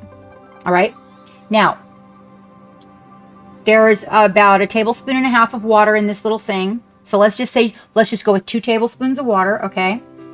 And 1 ml, 1 milliliter, the full squirter, okay? And you can buy the squirters, like if you buy a bottle that doesn't have, maybe yours doesn't have this. This has lasted me about a year, just to let you know. It's not terribly expensive. I think it's like $5. So I find that my metallics just perform a little bit better when I have a little medium in the water. I'm not saying you can't just thin them with water, but I find that the metallics balance is the word. So metallics are one of my favorites to work with. So water, I find, and this is my visual on metallics, just to let everybody know. This is not like exact science over here. This is when I'm working with a metallic, what I'm seeing happen. So when I take plain water, like just faucet water, and I put that in it, even distilled water, I find that the metallic, when you really, really thin it, floats around a little bit more and separates a little bit more. That was Badger. And it's really inexpensive.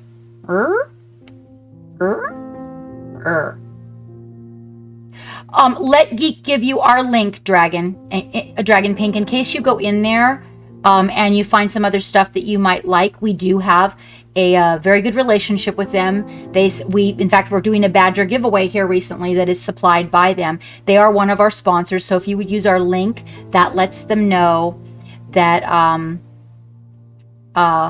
we are paying attention to them. They are paying attention to us.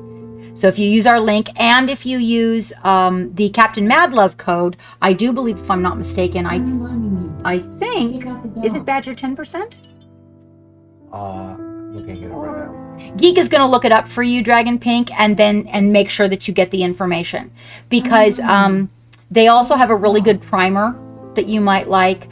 They also have some colors that you can't get in other places. I use their neon colors. I use this brand of neon color, Spectratex. I want to say 12% discount. Spectratex. So weird. 50%. Okay, so if you use the Captain Mad Love code with Badger, you get a 15% discount. Just Mad Love? Yep. Just Mad Love. Geek's going to link it to you, okay? And then you need to save it like in a notepad or something. There it is. It's in our link tree. There you go. So that's what I use. And so it's like about 2 tablespoons of water and then one of these little droppers. Hello. Hello, Shoto.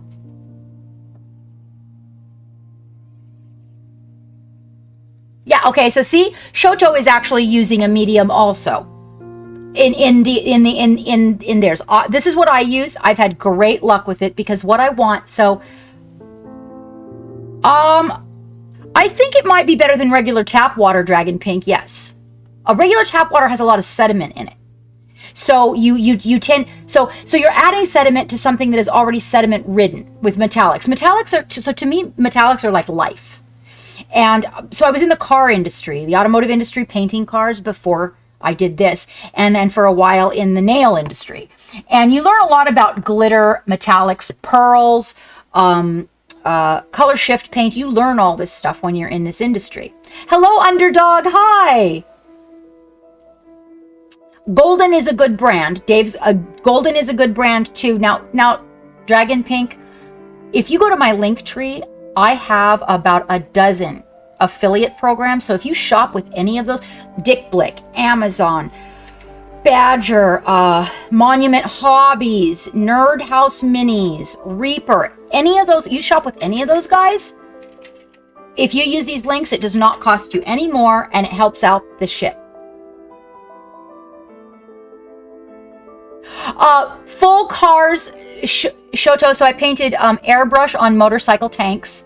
I was mostly a body woman, so I did a lot of body work on old restoration cars, like guys that have cars that they're restoring or pimping out. So I did a lot of body work. Mostly I did the primering because when it came there, I could just apply primer like nobody. Like, I mean, when I primered a car, all the guys wanted me to primer the car they were painting because I had a way with primer that just made it always velvety smooth, very little nits in it, and they liked that. So I didn't really get to move up into actually painting. I got to paint like, fenders and tailgates and appliances like the refrigerators. I got those jobs, but the guys didn't want to let me go from the primer, so I never got to quite make my way to full on shooting, I did a couple of clear coats, but when it came time to shoot the paint, let's put it this way. I could paint a refrigerator and make it look amazing. I painted a refrigerator for a pinup gal in Alaska one time that was like a candy apple green. Beautiful job. But because I mixed paints and prepared paints and cleaned and taped and scraped and did Bondo, you learn a lot about the industry, especially when it becomes your responsibility to do the estimates. So point being, Dragon Pink, is that metallics are something that I had worked a lot with before I started with minis, and the only thing that didn't confuse me about paint when I came to minis. Bondo is magical. Oh, and it smells so good. Oh, good. Okay. So whenever you go to shop Dragon Pink, you just pop in there, and wherever you're shopping, it doesn't cost you any extra. And every one of those has a Mad Love link that might give you a discount as well. Yes, I most certainly did, Bill Robertson. And just to let you guys know, Dick Blick, Earl Tech did too.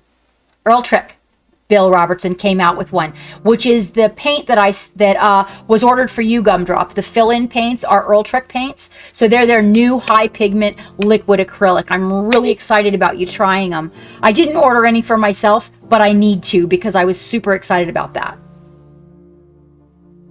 Oh, thank you, Shoto. And so the motorcycle tanks, I only did a lot of simple stuff. So I was working my way to do, but mostly I worked with stencils and fade jobs.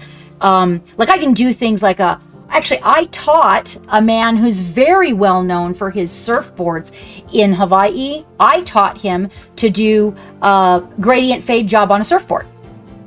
So that, and that was Shoto, that was where I excelled. Gradient jobs. Yes, to blend. Woo! Loved that shit. But also, I was really good at taping. And when you're good at that, it makes all the difference in the paint job.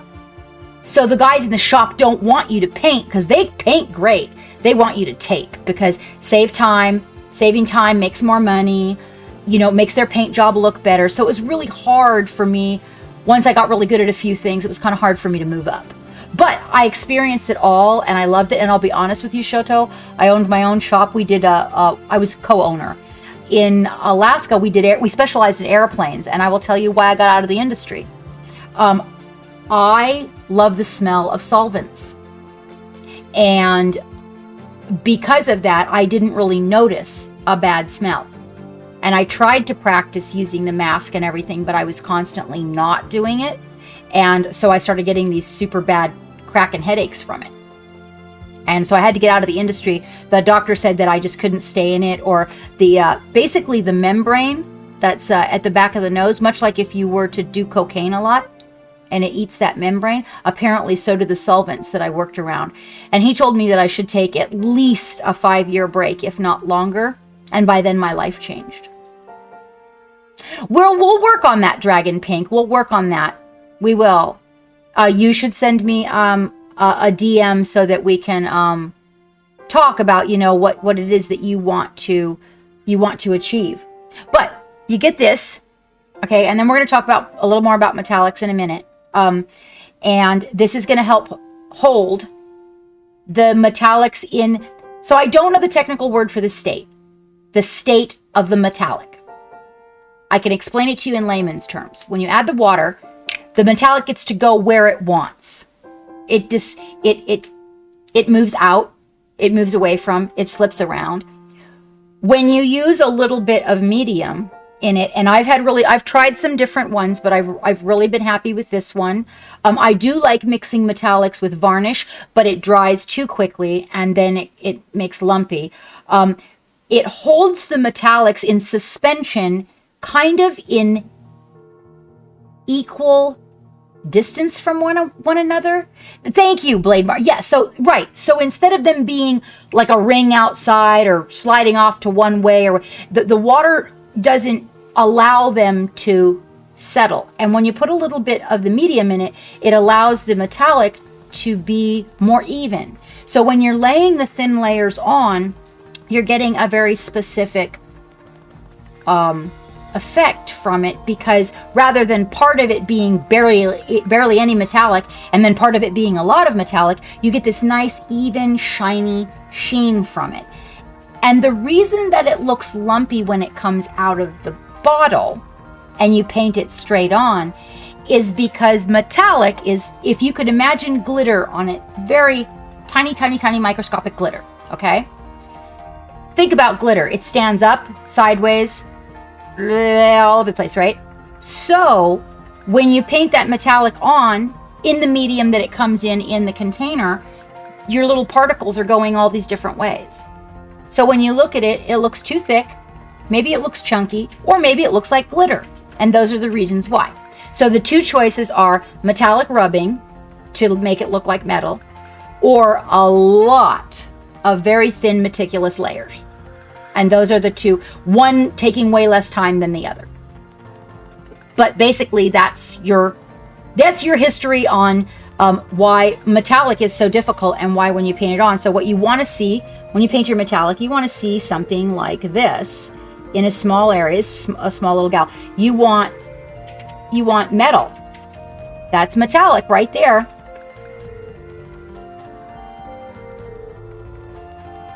Her arm is a combination of blue ink, Payne's gray ink, and metallic. It's very, very thin layers. We're building the shadows and building the colors before we start actually building the really intense highlights. But it's a different type of steel.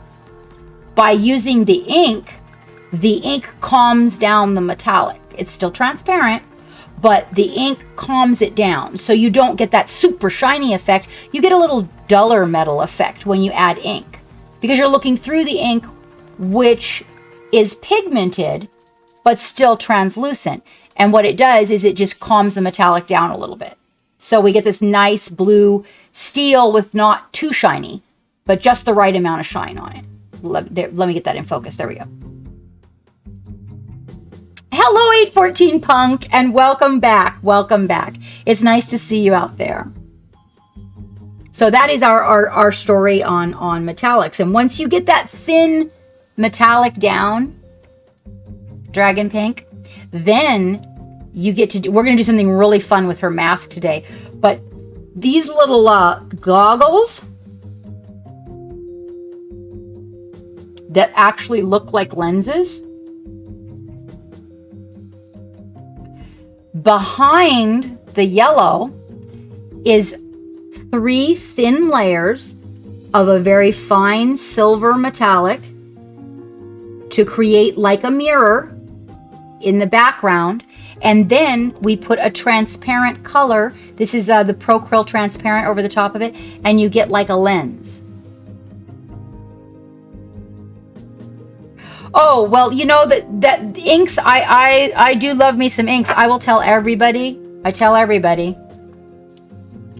That has to be on your desk, which reminds me, we need to make sure, check the Dick Blick order gumdrop and make sure that this got on your desk, because I think that they were sold out. See how many people I've sent to them? Look at that, Dave. They were sold out. Thank you so much, Dragonheart. So, Payne's Gray gumdrop. I particularly like this brand. This is the best Payne's Gray color. Payne's Gray. Everybody needs this on their desk. This is the Lifesaver. The Lifesaver. And I think, General Gumdrop, that when we were looking at the order, that they were sold out. So you might want to check, pop into Dick Blick. You check Michael's. You could check Michael's. Check your local Michael's. Because you can get stuff from them online, and you might be able to get it there. But everybody needs one of these on their desk, Dragon Pink. This is, I don't know, there is no life without this. I bought a pair of shoes so that I could stain them with Payne's Gray ink. That exact ink right there. Yeah, I know, blue. Everybody's been out of blue lately, you guys. Yeah, oh, absolutely, Blade Mark. It is probably, I'd have to say that Payne's Gray and black paint are probably the 2 things that are used more in the studio than anything. It is the nuts for sure. Payne's Gray, and I have Payne's Gray, like, you know, Dragon Pink, I'm critical about my Payne's Grays. I love them all. This is the truest to what everybody needs in minis, I find. However, I have a couple of brands in oils. I have a few brands. So this is a heavy body. I also have this in a soft body. Now here's an interesting thing. This color, I cannot find Payne's Gray, just Payne's Gray. If I were to create a paint that was acrylic, that would be my choice. I would translucent Payne's Gray for miniatures. But I mean, Payne's Gray, black paint, and vodka. Well, no, the vodka doesn't. No, lately I can have a couple of glasses of wine, but the new program the doctor has me on, Bill, allows, 4 glasses of wine is the outside limit, and no, it doesn't like any other alcohols, sadly. As much as my palate does, it does not. All right, so let's get back to this for a little bit. And right now, like I said, we were just blocking in the colors so that we could take a look at the skin.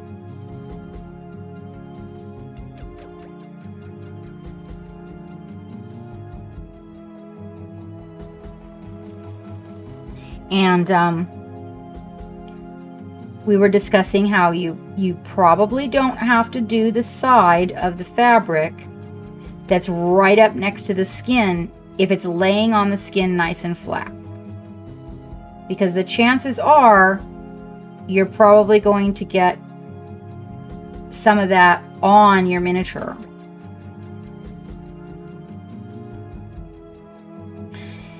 And after you've worked so hard to develop the skin to a certain point, even if you remember the colors, I don't know for those of you working with the skin out there, but have you noticed how much fun skin is?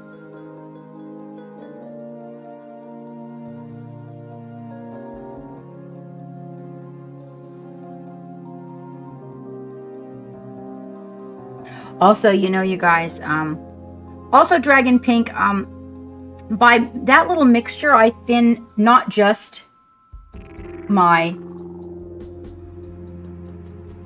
metallics. I thin all my paints with that mixture, and just to let you know, it just gives you a tiny, you're working with some real thin layers, and it gives a little bit more time on working with your layers. Just good scotch. That would be Geek's part. He drinks the scotch. Well, you know, we haven't, the doc said after we get everything balanced out, I can try the tequila again.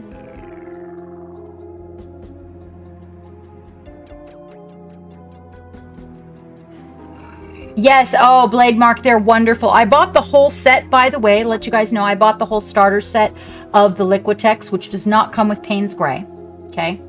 Comes with your basic colors, blue, red, yellow, green, black, white, raw umber. I don't know what the other color is. I think there's 8. So, Dealer Rowney, acrylic, water-resistant inks. Yeah, I believe that is it. Yes, hold on.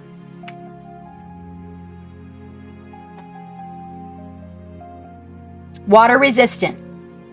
Acrylic ink that is water-resistant. I'm going to tell you, though, water-resistant is water-resistant. It's not waterproof. So if you use inks on your minis, you always want to seal them with a varnish. I actually used the Liquitex. This is water-resistant. And I used this on the shoes that I recently dyed a color. I painted a pair of shoes to match an outfit for Valentine's Day. And when I went out in the snow in my heels, the ink rubbed off the shoes. It was beautiful. It made this beautiful gradient on the shoes that I absolutely love. I don't know if I'm gonna repaint them, but where it was getting into the snow where they got wet, it kind of took some of the ink off. Oh, really, Wavy? No wonder. I just thought my store didn't carry it. I just thought all the ink companies, well, okay. But I had another brand in Payne's Gray that I got that was very blue. So that's why I recommend this one, Dragon Pink. I recommend this one because it is blue. It is a shade of blue, but it has more of the steel blue, that deep, murky, translucent gray in it. The other color I really, really love is I think it's Moonlight Purple. I can't find it in an ink. It comes in an oil paint.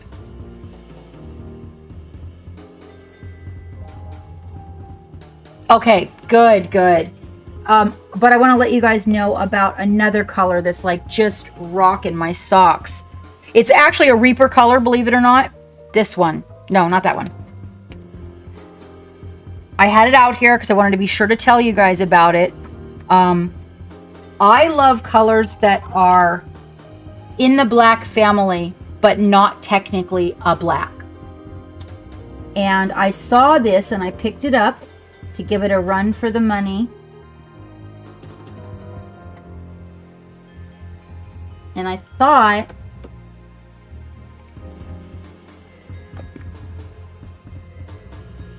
I wonder if I took it to another destination. I see the purples. And there's the red black. Well, damn it. I thought I had it out on the palette last night. Hold on. I haven't, Dave told me as I opened them. See, Dave, I didn't listen to you. That's why. Hold on. As I opened them, Dave instructed me to put a dot on the head so I know what I'm looking for. Okay, this is a color that you guys, if you're going to be buying Reaper paints, okay, so you need this color is Nightshade Purple. Hi, Racket Stringer. Howdy. Yes. The one that Wavy's talking about is really good, but there's one called, is it Hexen Purple, Dave, by Vallejo? Is it Hexen Lichen Purple? Lichen Purple, Hexen Purple, something like that. It's almost black, but it's purple. This is black, but it's purple. Yeah, you have this one. This is a great color. So this color, sorry guys. This color I'm going to recommend to everybody to have on your desk to work shadows, because this is a cold shadow. It's definitely a cold shadow. Hex Lichen, that one. That's totally a solid purple, and that I think everybody should have to work into shadows.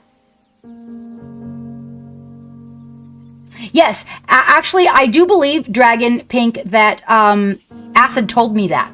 I do believe. So this color, though, I think for everybody, this is something you should have on your desk. It is available with Reaper, and also we are on the first weekend in March. We're doing the Chibi Paint Along. I want to show you guys something. No, you should join my class. I'm going to show you something, okay? You should join my class. So what I am working on is making your mini pop. So it's about the dynamics of a chibi mini. And here is a Sophie. This is Sophie by Reaper. And I have painted her in my very dynamic chibi fashion. And I have taken her wings off and replaced them with fairy wings, which we will be painting with some Reaper clears.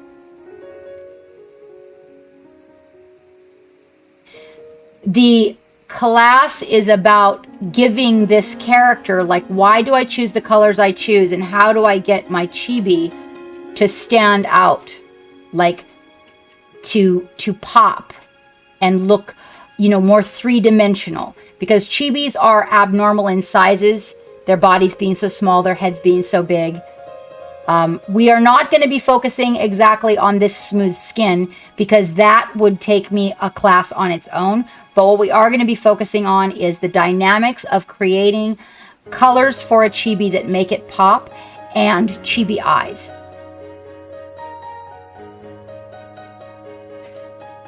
And that will be on, is that the 6th week? Yes. On the 6th. I am streaming on the Reaper Virtual Con. You can go to their site and you can register for the class now. Thank you very much, Dragon Pink. I have another one that I'm working on, but I left this one just zenithal highlighted for you guys, so you can see from the beginning some things. But I wanted to have something to show you, how significant it is. I have another one here. Class. You can sign up. That's the link to the class. If you guys would, it's free if you would like to sign up. There's also a link in the class with all the stuff that you have listed for materials. And there is a list if you guys want to pick up any of the materials. There's still time to get your stuff. Texas got everything ironed out, so there's still time to get your stuff if you want to. We're using a little pack called the Modern Colors, and a little pack of clear colors, a clear blue, a clear purple, and a clear pink. So just to let you guys know, and I'm working with the Small World miniatures because there's a lot of eye space for you to practice in, and there's some hair. Hair dynamics with chibis are not like hair on people all the time. They look at this one, has like all the even strands of hair. And so I paint them in a more animated fashion. And basically I'm going to share with you how this is done. And why is your thumb red? Oh, it's your belt. She's got her hand on her belt. I was like, why don't I paint your thumb red?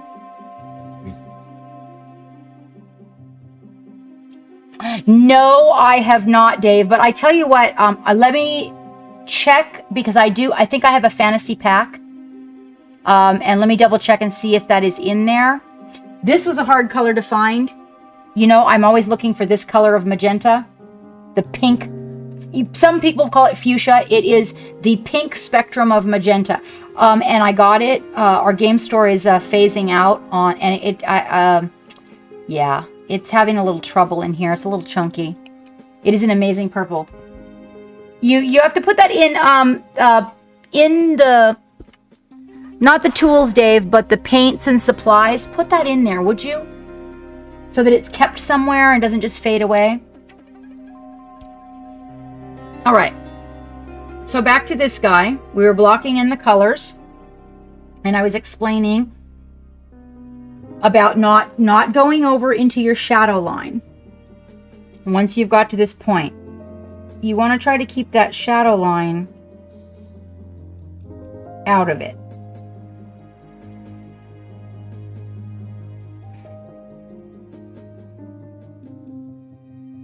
And because I, had painted a lot of this brown skin on her garments,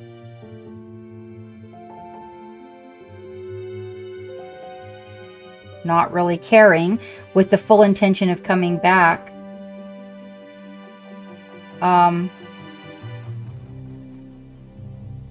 you're gonna have to do a few coats. You are. Yeah, thank you, Dave. I am always, me, there's no such thing as too much purple. I have so much purple and so much purple. Yeah, I got a lot of purple. Wow. Brown. My second favorite to paint with is brown. Yes, oh, I'm so sorry. You coming in from D Live there, Racket Stringer. I apologize. I didn't see that question. Sometimes D Live looks a little bit like one of my automatics. Yes, I do. Different types. Do you paint minis? And welcome aboard. It's nice to see a new face out there.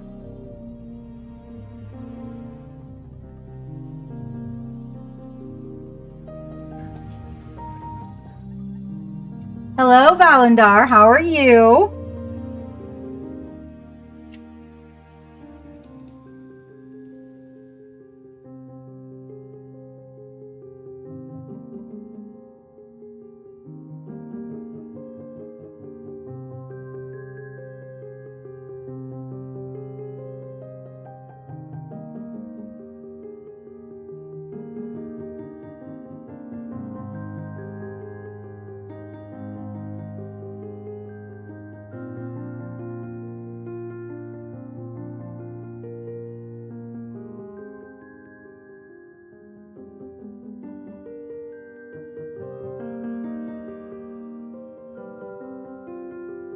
So this is the one that I was talking about, where we're going to kind of go along the edge, but we're not going to get in that shadow recess, because you want to really, here's the thing, I'm really learning.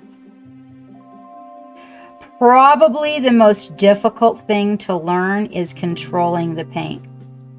So more so than what color to choose, how many strokes to take, thin the paint, all of that is controlling it. If you don't have the right size brush and the right consistency to the paint and try to get a steady hand, controlling the paint becomes very difficult. You can trigger responses from the tubs? Oh. Your brain is kapoofed. You just, oh, okay. Oh, are you joining the 4-color challenge? You doing the 4-color challenge? Oh, what happened to the D-Log?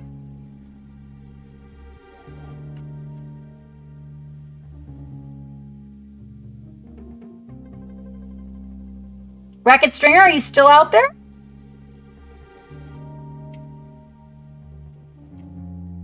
Yes, I think I have that in gold. It's not an ink blade mark, but I do think that I have that in golden, like the actual color.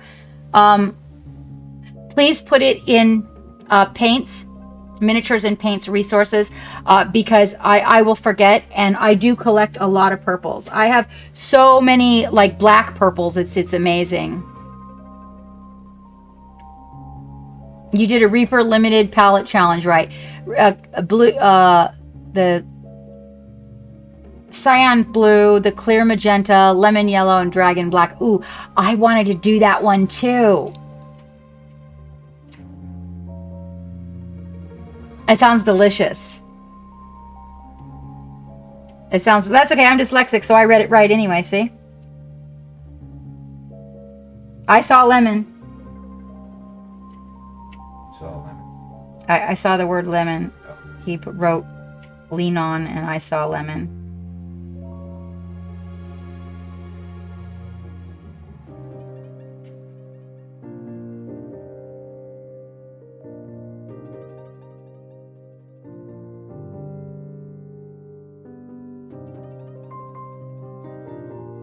And instead of trying to paint, hold on.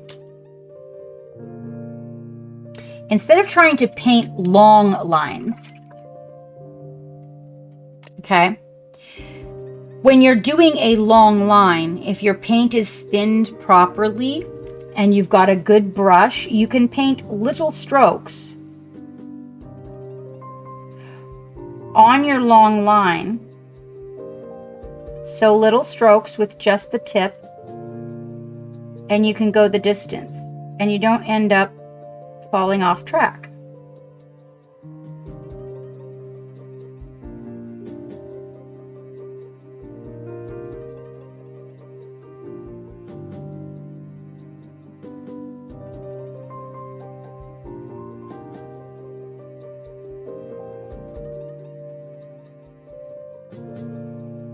Now we can see when we look at her shoulder. Oops, sorry guys. That's terrible. There we go. There we go. Now we can see when we look at her shoulder, like that shadow right there is even a little bit too thick. The Vallejo Special Effects set has blood effect and, oh no, I have not.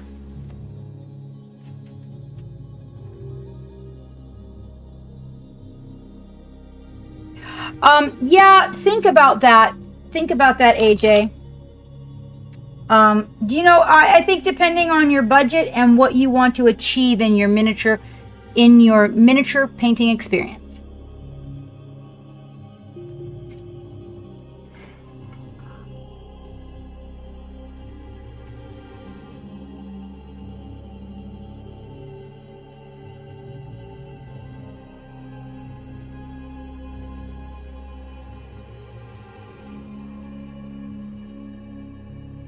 So these little areas that are like, okay, so, you know, one of the things that I'm a real big fan of is sub-assembly. That's when your miniature is not completely put together.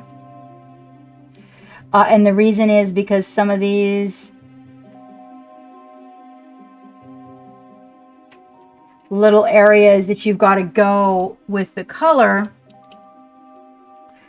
when they're assembled, can be extremely tedious, and you're almost always about to get it somewhere it's not supposed to go.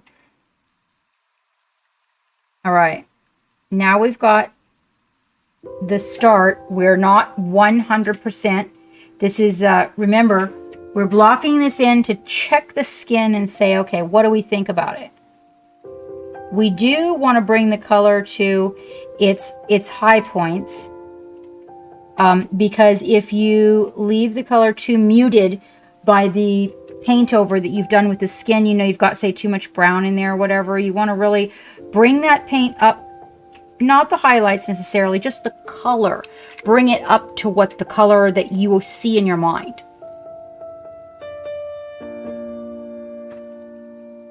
Yeah, so getting the Pro Acryls might be a little challenging out there. A little bit different, but no, I don't know. Canada, I don't think Canada would be too difficult. I'll just take a minute to get them. Oh, but paints are a,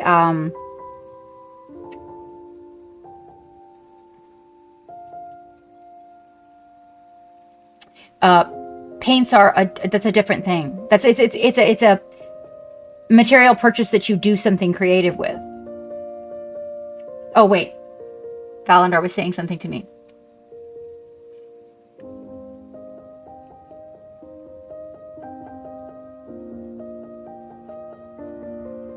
No regrets. Ah.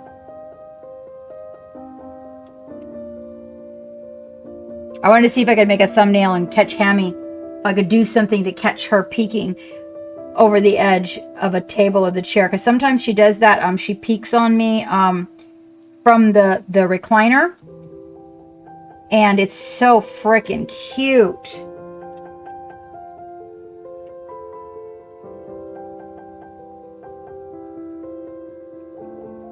But by the time I grab my phone to try to take that picture, she's like long gone. Okay, so now we kind of have the color lifted and we can get a better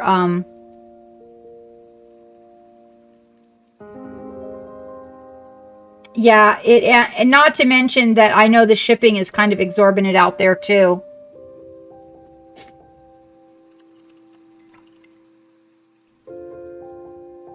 You were saying that the Dark Stars were nice. Was it Dark Star? I had heard the Dark Star paint wasn't too great, but that the metallics were pretty good. But this was just what I heard, Dave. All right, so what you can do is you can see the balance of the skin here. Let's get her in the perfect view. So see, now that I put the orange on there, at first I didn't like the skin. Okay, I was like, oh, no, the skin's not done. Now that I put the orange on it, do you see the difference in it? I mean, if we put these pictures side by side, see now that all of that is on the back, it actually makes a lot more sense than it did a minute. I might highlight the highlights on her back a little bit more up towards the sun, but the part that really was bothering me was down here. I'm not entirely sure I'll even touch it now. What about once we get those chains in there? I may not even want to bother with it.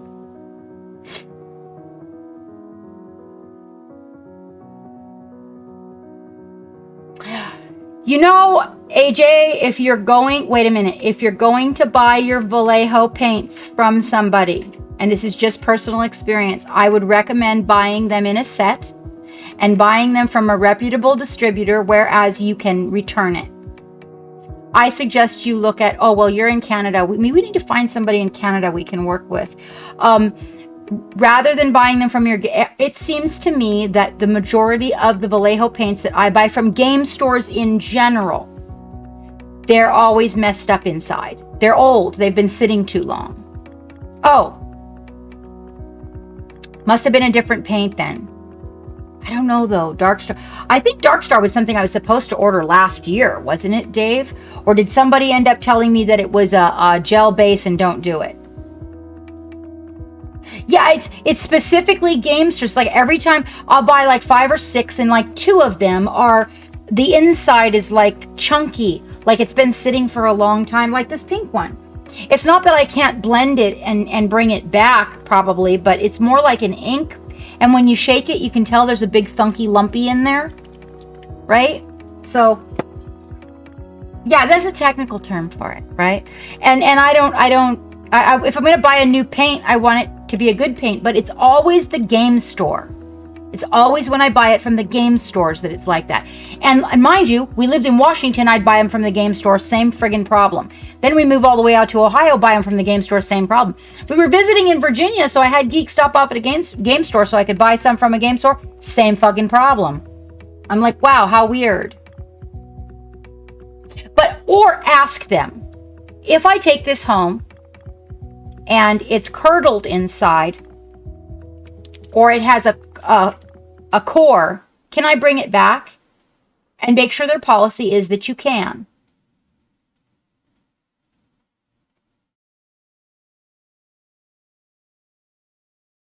Yeah, so I would think, for example, if you bought a set, Canada has their version of Amazon, right?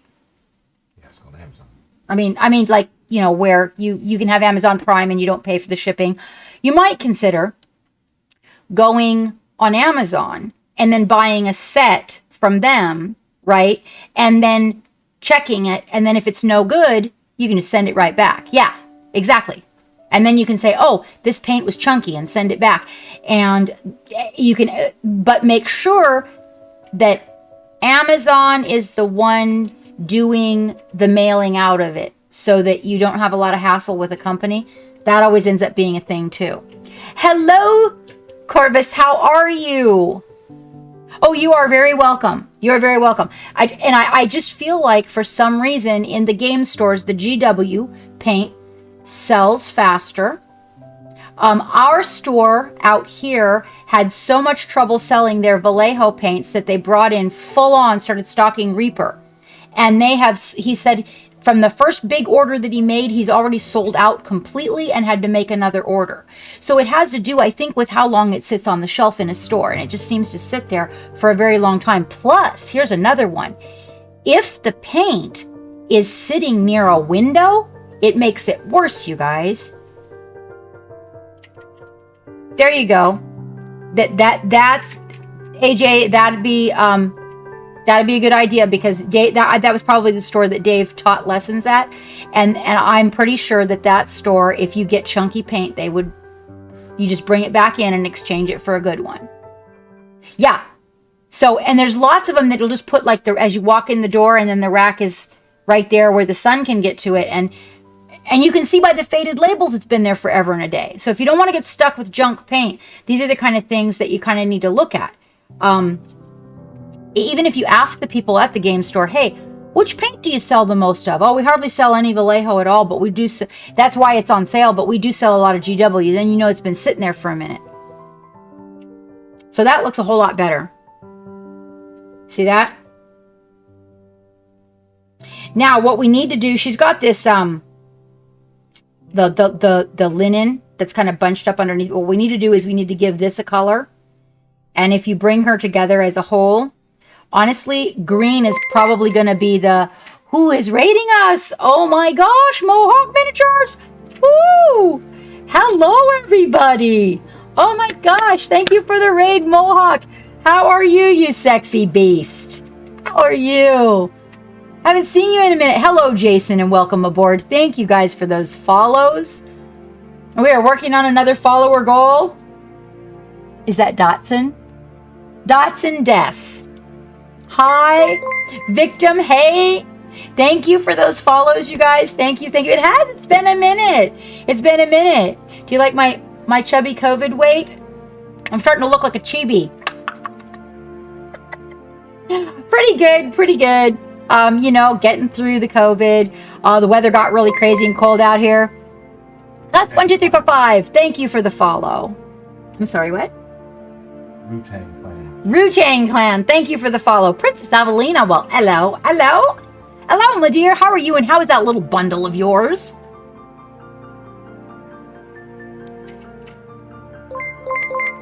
Oh, this is good. Yeah, so get the paints while they're fresh. That's an idea. If somebody's just stocking their stuff new, that's a great time to get paints. Oh my goodness, you guys, it's a double raid. Love Frats, welcome, you guys. Welcome. Hello. Oh my gosh, all the follows and all the love. How is everybody? We are painting some Monument Hobby miniatures today.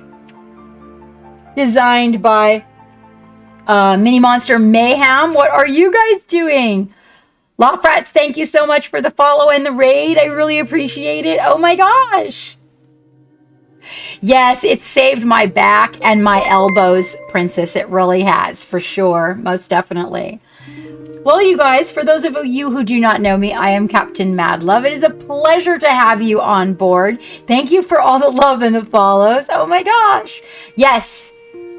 My posture corrected. I hardly ever get posture check yelled at me anymore since we got the ball.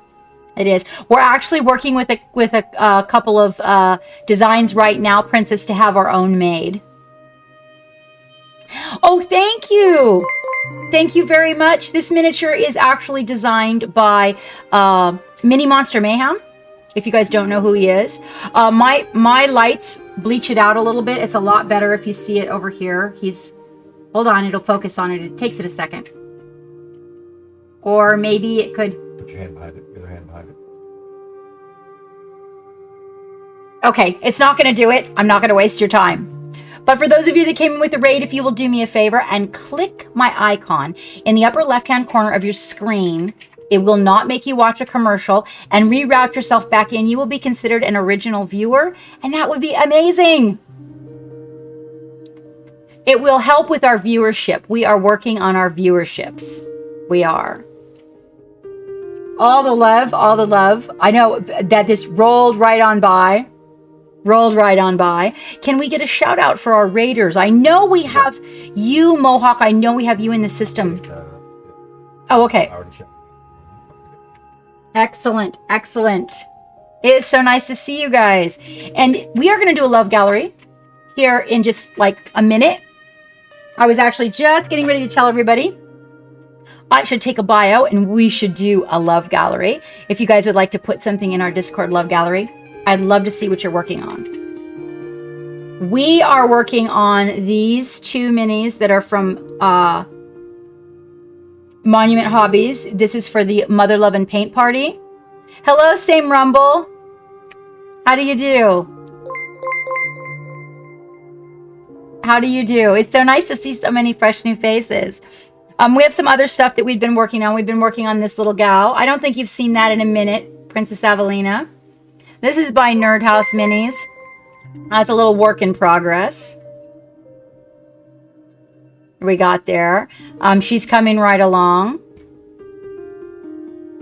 Lex be okay. Thank you. Oh yeah. So I couldn't get this thing to stand. I was afraid to pin her because she has extremely fragile little feet and tiny little ankles. But the relief holes in the bottom from the print were perfect for it. I think it's a 6D deck screw. Thank you very much, Rutain Clan. Thank you. I'm definitely working on that. I'm working on skin right now. This is my most recent that we've been working on. We've got a little chibi. We've got an event coming up with Reaper minis, and I'm going to be teaching a chibi class for them. So you guys can join us there on the first weekend in March. You can go to the ReaperCon site and you can check it out. There's still time to order supplies if you want. But this little gal here, her eyes are left this way because we're going to be doing the eyes in class. But I needed to show them the. Pardon? Should I put the link to the class? Oh, thank you. There's the link to the class. If you guys want to go take a look, it's free. They have classes Friday, Saturday, and Sunday all day, and it's free. I painted this one last year for them, and so that's how I ended up doing the class this year. Is that Chibi Dynamics? The animation of a chibi is something that I really adore, and this is this year's. And somewhere there's one lost, a little chibi running around loose in our studio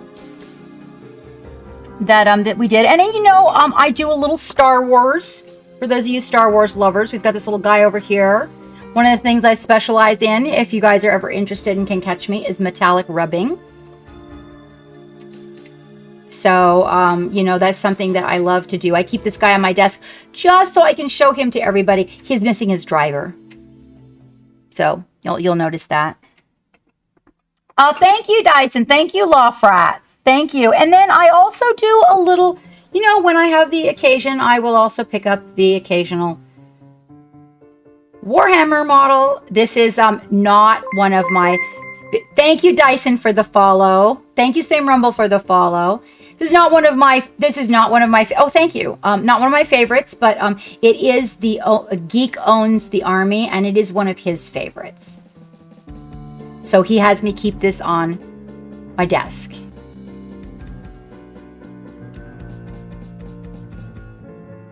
I'm really glad you like it. Here, let me show you something really crazy. You want to see something crazy? So this is my version of Emotech. This is some of my earlier painting from way back. Oh, Princess, good night. Love to the family and your little bundle. This, no, so I have to, no. I'm working on it. Oh, you like it? He's so crazy. He's my crazy Emotech. This is my crazy Emotech. Thank you very much, Rutain Clan. Thank you. It's really nice to meet you. Oh, thank you, Lawfrats. I'm glad you appreciate them. This is my crazy guy. This was like a whole lot of crazy light coming in from everywhere. And Dyson, I'm really glad you appreciate it. I love his cape, but I will tell you the reason he has this fireball is because we bought one of those fine cast models, and his hand kept falling off, and just kept falling off. Every time Geek takes him out to play, he falls apart in the middle too. So his hand wouldn't stay on. Right, I tried green stuff and all, and then the hand got lost. Eventually, it fell on the floor. So I made a hand. These are real Swarovski crystals. I made a hand out of green stuff. I made his gauntlet, and then I made this fireball for him. And I thought, haha, I shall do this. And he's actually been a lot of people's little favorite animated character. And occasionally, when I have space on my desk and I have the opportunity, here, I'll give you guys something.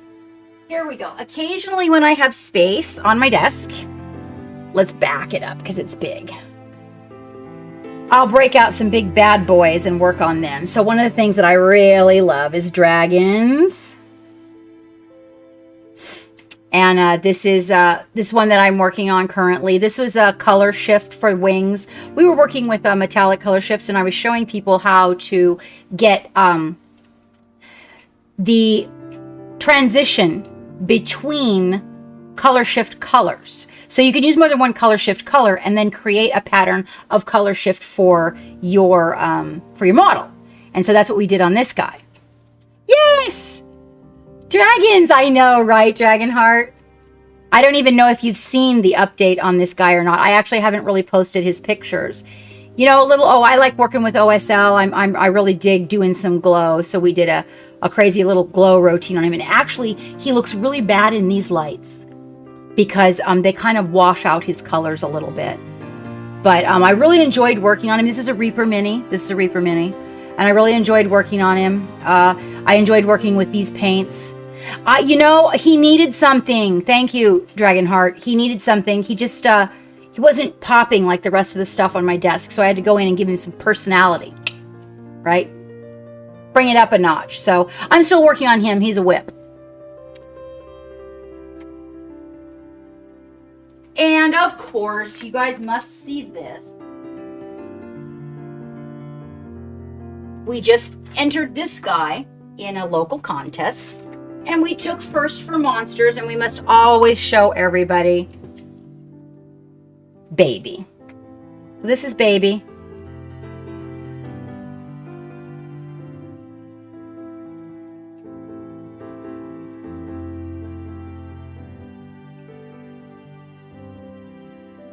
Thank you, Dyson. So these are my, we're building 3 armies. We're building 3 armies. Baby took first in monsters and machines. Monsters and machines. Okay. What? Monsters and vehicles. Monsters and vehicles. I'm sorry, you guys. But nobody puts this baby in the corner. Nobody puts this baby in the corner. But Baby actually was, he was a commission that I did for a gentleman that had some pretty high ideals on, what he wanted, but didn't exactly know how to express them. And Baby was one of my favorite ever projects. I loved working on Baby. Baby go very, very fast. All right, that's enough about me. Now let's do a love gallery. That's enough about me. Let's do some stuff about you guys. Let's look in the love gallery. What do you think? And let's share. Hopefully you guys that came in and rated have a little time. Oh, Mohawk, I'd love to see what your work. No, you gotta, darn it. Okay, did you put something in the love gallery for me, dear? Sometimes I just turn you on in the background so I can listen to you talk while I'm doing things. I have to lurk though, because I will, you know how I love people, and I will get sidetracked and then I won't get anything done. It's okay. You know what? I will just have Geek choose something from your Instagram. How about that? That way you can go. We'll find something he really likes in your Instagram and we'll show that off. Doesn't that sound like a deal? Thank you, Scooter. Thank you. Okay, so we're going to go into the love gallery, but here's what we're going to do first. So first, we're going to do a battle. Geek, you got those cards up? No. Can you bring them up? Yeah. Take a second. And then Geek is going to do something really fun. We're going to play a game of race cars. You guys are going to love it. If you have not played race cars, you're going to dig it. And then I will come back and we will pop into the Loaf Gallery. Does that sound like a plan? You guys wait here for me. Thank you so much for all the beautiful follows.